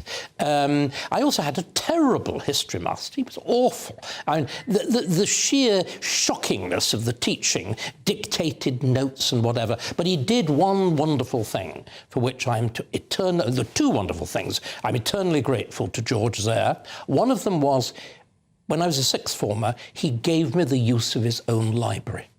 And he had a magnificent library. He was a failed Don, in a beautiful room, books perfectly organised. And I swore then I would have one. And it took me 50 years and a Channel 4 contract to be able to afford it. And the other thing that he did, which I think is even more important, my tiny little boys' grammar school was brilliant at drama and brilliant at public speaking and debating. The only time I ever became... With that house system, of course, grammar schools in those days modelled themselves on public schools. So you would I was in schoolhouse. You were divided into different houses, which competed at games and everything else. And the only sort of intellectual competition was the public speaking competition, which I invariably won. Invariably run. Well, look, you've been educating us ever since, and perhaps to a degree you're self-taught as a result of that terrible history teacher. No, well, maybe you're right. I mean, I think my education really began much earlier than school. And the reason that I talk as I do, despite my background, I was taught by you mentioned Channel 4, I was taught by the old BBC. I was really educated by the Home Service, which is where I talk like that. And as a lonely child with relatively elderly parents, my grandfather living with us, for me, the BBC, the world that opened. Another profoundly important influence on me was Arthur Mee's Children's Encyclopedia, most brilliantly constructed. And a final influence was, you were talking about ill health and whatever, which I had a lot of until I was in my late teens, at which point it vanished. Yeah. But I needed a course of infrared treatment. I got a terrible carbuncle, one of these huge, the kind of thing that Prince Charles was frightened about appearing on Trafalgar Square, and it was very nearly as big as Richard Rogers' extension would have been. And I had a wonderful physiotherapist who administered, I have no idea whether the infrared did anything to it at all. And she was one of the typical figures, you know. Women were dominant at that point. We forget this, but they were all unmarried. And there was a very powerful, as I can sense retrospectively, very powerful sense of whiff of lesbianism and all the rest of it. Anyway, massive I had woman. that with the nuns. Massive woman. Do you know what she did? She gave me a book called 100 Great Lives, as I was at my last appointment and my horrible carbunclet popped. And she said, "You'll be one of them." Spectacular. We were at Channel 4 together in the early 2000s. You signed, I think, a 4-year deal worth £2 million. So that was reported. Do not let us be so vulgar. I don't remember being on a similar deal for Balls of Steel or my documentaries, but the books are incredible. The TV was incredible. You have shrugged off your brief cancellation with grace, style and panache, and it's great to have you back, and we love your contributions to GB News. Thank you. A true hero, Dr. David Starkey. We've got the papers next with full panel reaction. See you shortly.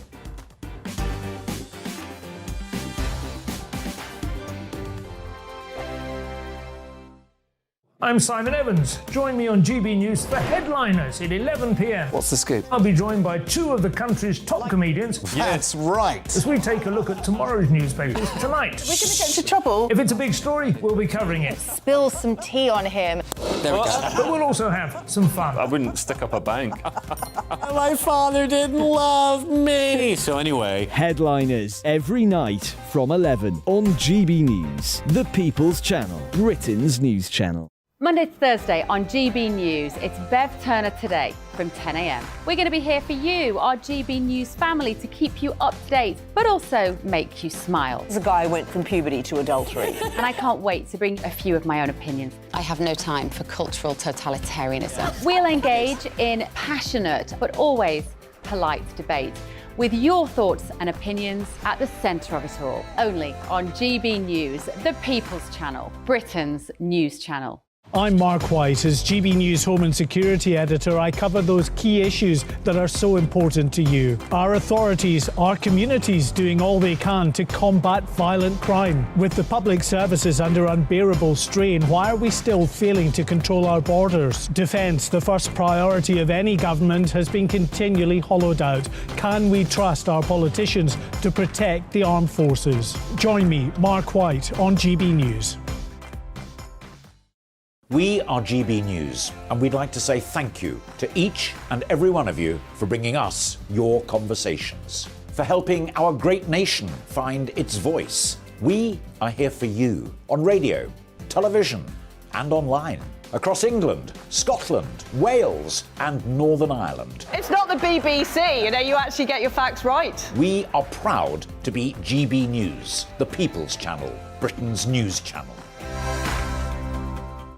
I'm Michael Portillo. Join me on GB News on a Sunday morning for topical discussion, debate, arts and culture, and sometimes even ethical dilemmas. I don't always agree with you, Michael. Michael Portillo, Sundays on GB News, the People's Channel, Britain's news channel. Hi, Andrew Pierce here. Join me every Friday lunchtime for a proper no-nonsense debrief of the week's events. With special guests in the studio and the GB News team on the ground, I'll be getting you up to date with news, some intelligent discussion, and my own sharp take. The weekend starts here with me every Friday lunchtime on GB News, the People's Channel, Britain's news channel. Every weekend, it's Mark Dolan Tonight. Bigger and better, starting at 8 p.m. Friday and Saturday. Can't be too safe. Bring it on. Has there ever been a more innuendo feature? And Sundays, we're on at 9. It's ridiculous. Just get on with it. Maybe you should get a proper job. Only on GB News, the People's Channel, Britain's news channel.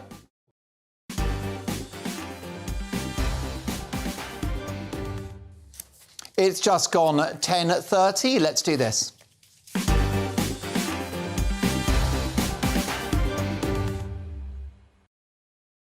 Yes, tomorrow's paper's hot off the press, 3 minutes later than scheduled. But who is going to interrupt Dr. David Starkey? I hope you enjoyed that interview as much as I did. Let's have a look now at tomorrow's front pages, and we start with the Telegraph. And the photo that clears Duke over Bath sex. A photograph that the family of Ghislaine Maxwell believe discredits the Duke of York's accuser is made public today. The image shows the bath in which the Duke is alleged to have engaged in sexual activity with a teenage girl. Two of Maxwell's acquaintances are sitting in the bath, fully clothed, wearing masks, depicting the Duke and Virginia Roberts Giuffre. The plot thickens on that one. Pension tax plan may get over 50s back to jobs, and Navy and RAF not pulling their weight in relation to Ukraine. The Daily Mail. Hunt examines idea of raising lifetime allowance to lure back early retirees. That's a story I've just covered from the Telegraph. Pension reforms to lure over 50s back into the workplace are being examined by ministers in a major speech on the economy today. Earlier today, Jeremy Hunt called on older people who dropped out of the workforce in the pandemic to return to help ease chronic labour shortages. Daily Express. Hunt's perks will help millions work again. Same story there. This is obviously going to be the dominant story of the day. The Times now. I will boost business to fix the economy, vows Hunt. Tax cuts for businesses will be prioritised over those for workers before the next election to boost Britain's long-term prosperity, says the new Chancellor. I say the new Chancellor, it's always a new Chancellor, isn't it? Every 5 minutes. Just a bit. The Guardian now. UK for sale, offshore link to thousands of properties. The BBC chair, Richard Sharp, more than 20 Conservative donors, a string of billionaire businessmen and the Formula One driver Lewis Hamilton are among those who have declared they own UK property through offshore jurisdictions, according to a Guardian investigation. The Eye now. Brexit regrets growing, but UK not eager to rejoin the EU. Growing public concern that Britain is paying penalty for leaving, according to an Eye poll. More voters believe that economy, trade, NHS and the UK's global standing would improve by rejoining the EU, with immigration the only area believed to be at risk. The Mirror. New energy scandal, the prophets of gloom. As millions suffer, oil giants cash in with £160 billion bonanza. And The Independent. Whistleblowers expose horrific systemic abuse of children in mental health hospitals. Patients as young as 13 force-fed whilst restrained, left alone to self-harm instead of being supervised. Staff shortages blamed at private Hunter-Combe units. The Daily Star, last but not least. Priest comes back from the dead and reveals hell's demons tortured me with eternal Riri karaoke. Hell is full of demons belting out catchy karaoke tunes such as Umbrella by Rihanna, according to a US pastor who died, then came back to life. The Star's top hits played non-stop in Underworld. Pastor advised we will all take up hymns instead. Amen to that. And those are your front pages. Reacting to that, we have radio and TV broadcasting legend Mike Porky Parry. The First Lady of Fleet Street, Eve Pollard, OBE. and talented writer and journalist Sam Dowler. Let's go through all of those papers. And what about this, Sam Dowler? Pensions shake-up to keep over 50s in work. Older people have a huge contribution to make. Well, I mean, it's ridiculous. I mean, I was talking with my mother the other day, like, looking at old pictures, and my nan, when she was 50, looked like she was 80. And obviously, like, you know, it is a different world. And, you know, and I would say this to my mum, who's 72, and she's like, oh, I feel a bit rickety. I'm like, Hillary Clinton ran for president of the United States when she was, like, just 1 year younger than you. So, I mean, you are as young as you feel, really. So I think, like, you know, if you want to get back into the workforce when you're 50, of course. I like 50. Like, it's not far off me and you, Mark, for goodness sake. Well, it isn't. Eve, the economy has a problem. Millions of working-age Brits are economically inactive. This is not sustainable. The best place to start is experienced over 50s. Well, absolutely. Well, first of all, you have a problem in this country. For example, we have an enormous problem with doctors. So doctors are resigning or leaving at about 60 because their pension gets to so far and then they can't make any more on their pension. And we've got brilliant doctors sitting, twiddling their thumbs, and they should be earning. And in fact, as an older person, as I can say this on this panel, well, might be vaguely. I'd like to do a fact check on that. A fiver in the pocket later. But the truth is, work makes you feel young. And I'm not saying you should work as hard as you might have done when you were younger, but work is great. And also, if you want this country to help your children, to help make more money, to help pay taxes, we should all be involved. And if you can work, or if you can offer some help, or do something, people say, I'm going to play tennis, I'm going to play golf. Those things are fabulous. They're not a life. Correct. You've had some of the biggest jobs in Fleet Street, and you've been hiring and firing. Would you really have employed older people when you were at the helm? Of course, I did employ older people. Aren't we all a bit ageist, though? Don't you tend to look for the young, up-and-coming talent rather than the old duffers? Depends how much money I had for the salary. Because the up-and-coming talent would work for anything. And some of the old duffers thought they were still worth what they were earning 20 years ago. But I was an equal opportunity, very keen to have women on board, which was very hard at the time. And I had lots of people working for me who were older than me, much older than me. I was a relatively young editor. And they had experience. I learned from them. And it was a sign of confidence in you that you hired them. Of course. I mean, and if people know what they're doing, not only can they help... I mean, I always thought, as the editor, you would get to the top of your thing, like, you know, froth on the top of coffee, if you had the best people working for you. I don't think we should be ageist. Mike, you haven't even started yet, let's be clear. Well, I've got a long way to go because I still feel quite young and I like working. He's made some very good points there, and we've got this huge sort of army of people who are not being utilised. What you've got to do is give incentives. So thank God there is some incentive here, because I'm afraid that after 3 years of lockdown and COVID, allied to the fact that, starting with Gordon Brown, people were being encouraged not to go to work because the welfare state will look after you. Put those two together and all of a sudden you've got this time bomb of people who came out after lockdown became open up again, who decided, do you know what, I can't be asked to go back to work. I'm OK, the welfare state's pretty good. A report only this week that we all read. Half the country are taking more from the government than they're giving back in taxes. I mean, that is a mad system, and you've got to change it, and you've got to give people incentive to go to work.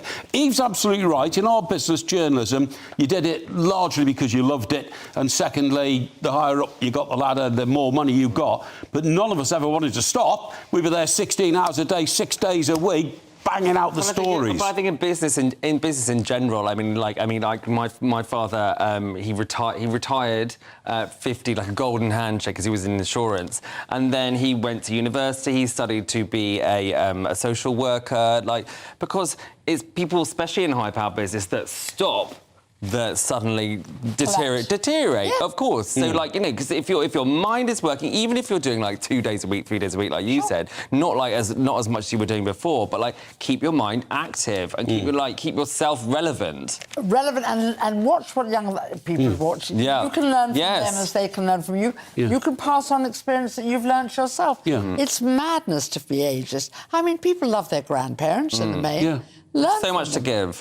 Go with them. Absolutely. Everywhere you go in this country, you see groups of people. I'm talking about visiting just a local pub now, who are there every day, in the corner, having a few drinks, talking to their friends, and you think, where do they get it all from? Now, that doesn't mean I'm in the pub all day, but sometimes I go in the morning. Watching them. No, sometimes I go in the morning on the way to work. Sometimes I'm coming home at night at 7 o'clock. It's the same group of people, and they're getting money from somewhere. They're not old. Honestly, these people are about 50 and all that. And you get the feeling that actually Britain isn't working. I mean, if you are... I was in Fleet Street today at 6 o'clock on a Friday night.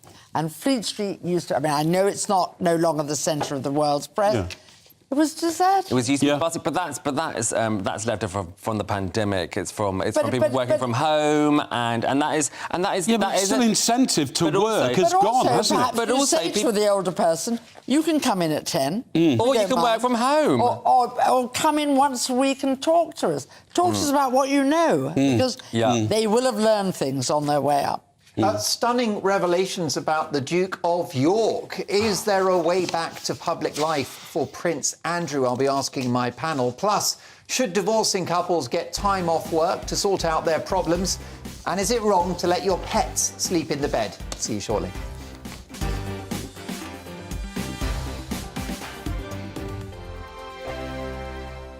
We are GB News, the People's Channel. And right across the United Kingdom. You can find us on Sky Channel 512. Virgin Media Channel 604. Freesat Channel 216. Freeview Channel 236. And YouView Channel 236. You can also take us with you on DAB Plus Radio. With the GB News app and at the website gbnews.uk. We're absolutely everywhere. Come join us on GB News, the People's Channel, Britain's news channel. Join me, Nana Akue, Saturday and Sunday afternoons on GB News.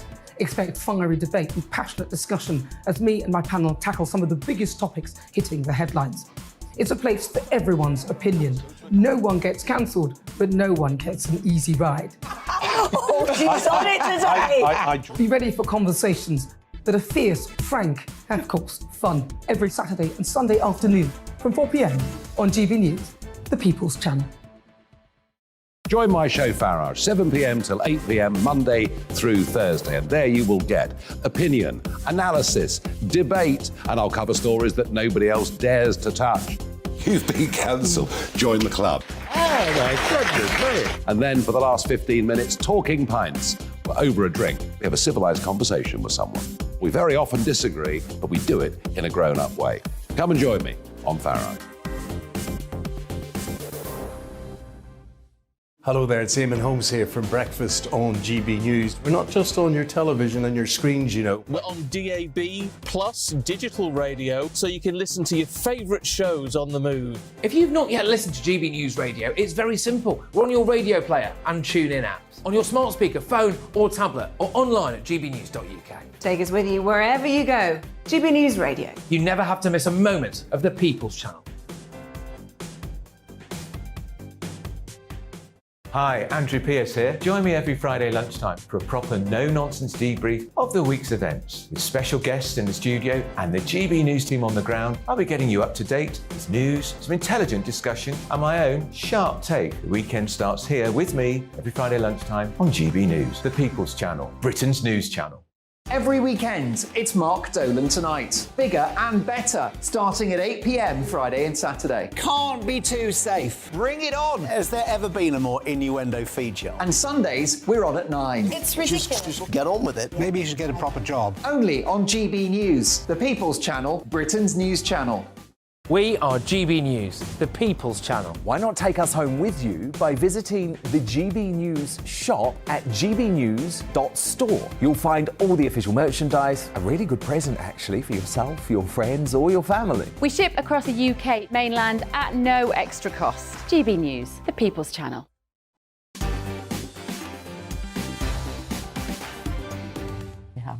Welcome back to Mark Dolan tonight. With me until 11, radio and TV legend Mike Porky Parry, the First Lady of Fleet Street, Eve Pollard, OBE, and writer, journalist and political commentator Sam Dowler. Let's get to another story, and this one is in the Daily Telegraph, Mike. You've covered many royal stories in your time. Sure. I did, in fact, release to the world the death of Diana, Princess of Wales, of course. You broke that story, which was a brave journalistic call on your part. It could have finished your career, but it put your name on the map. This could be another big story. The photo that clears the Duke over Bath sex. Is there a way back to public life for Prince Andrew?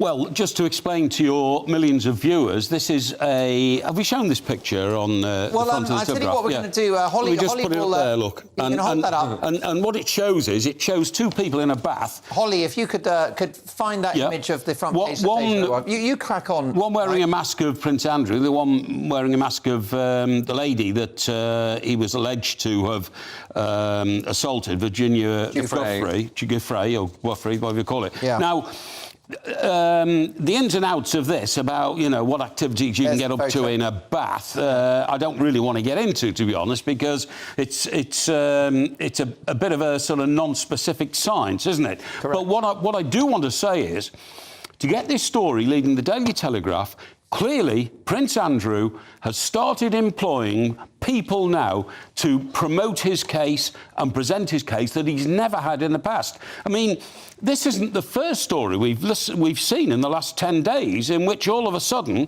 Prince Andrew is saying it couldn't have been true, because we've had Ghislaine Maxwell from prison saying for the first time that picture was probably fake.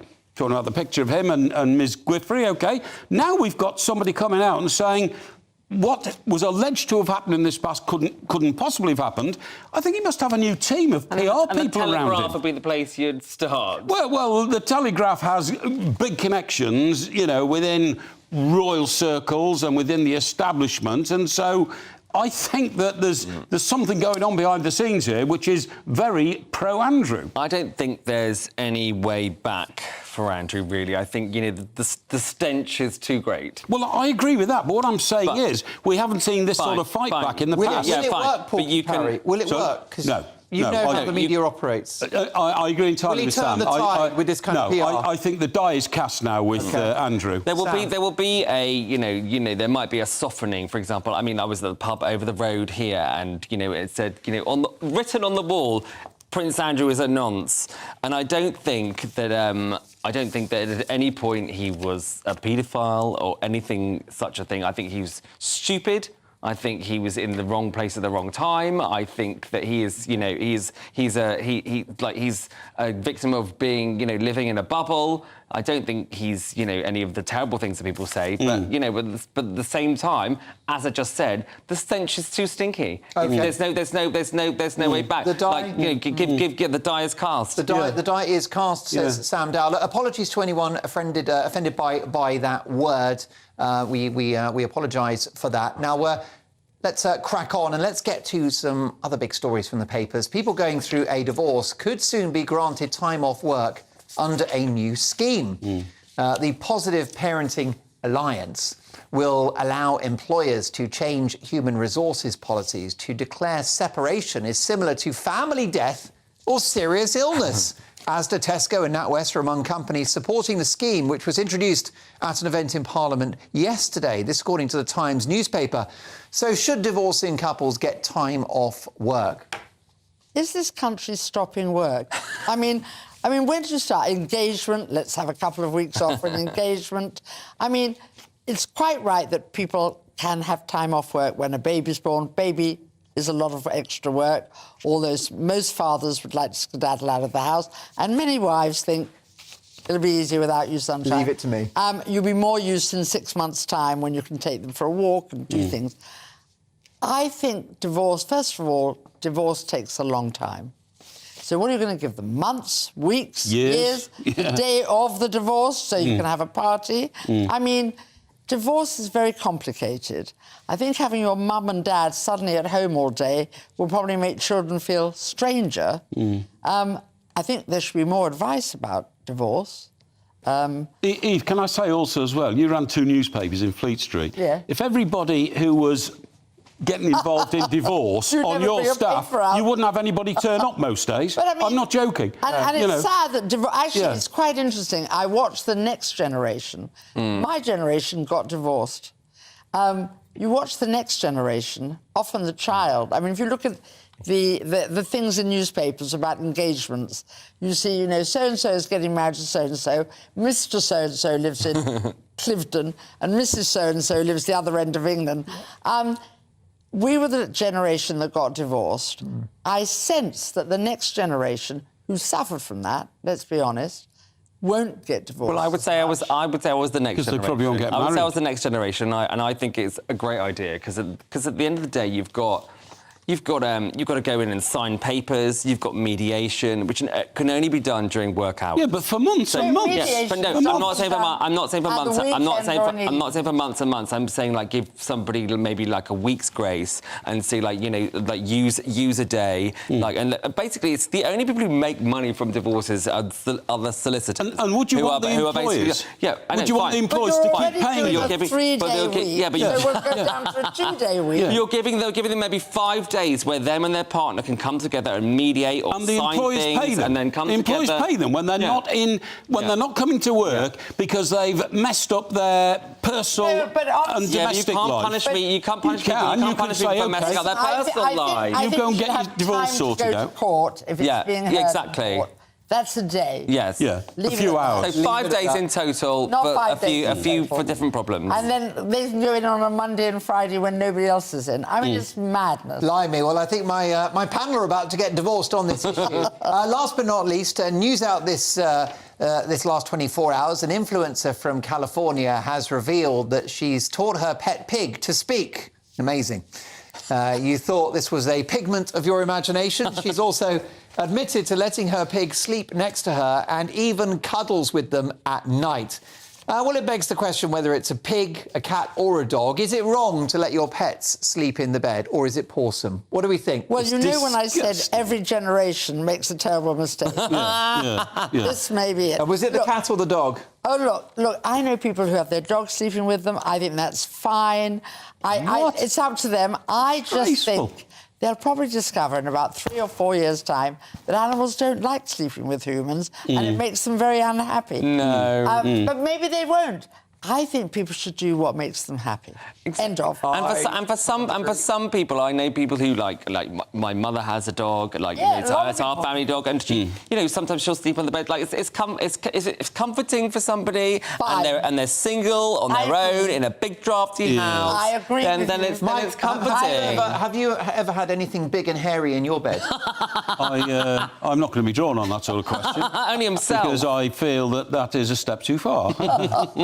It's not hygienic. It's not hygienic. No, a dog belongs in a kennel, right? Dog belongs in a kennel downstairs. You shut the kitchen door, the dog is in its basket, it's got its water for the night, and then the next morning it leaps up and welcomes you to the start of a new day. A dog does not belong anywhere above step 1.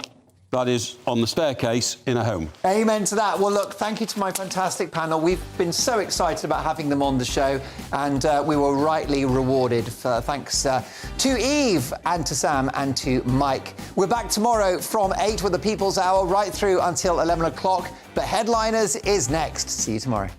I'm Simon Evans. Join me on GB News for Headliners at 11 p.m. What's the scoop? I'll be joined by 2 of the country's top comedians. That's right. As we take a look at tomorrow's newspapers tonight. We're going to get into trouble. If it's a big story, we'll be covering it. Spill some tea on him. There we go. But we'll also have some fun. I wouldn't stick up a bank. My father didn't love me. So anyway, Headliners every night from 11 on GB News, the People's Channel, Britain's news channel.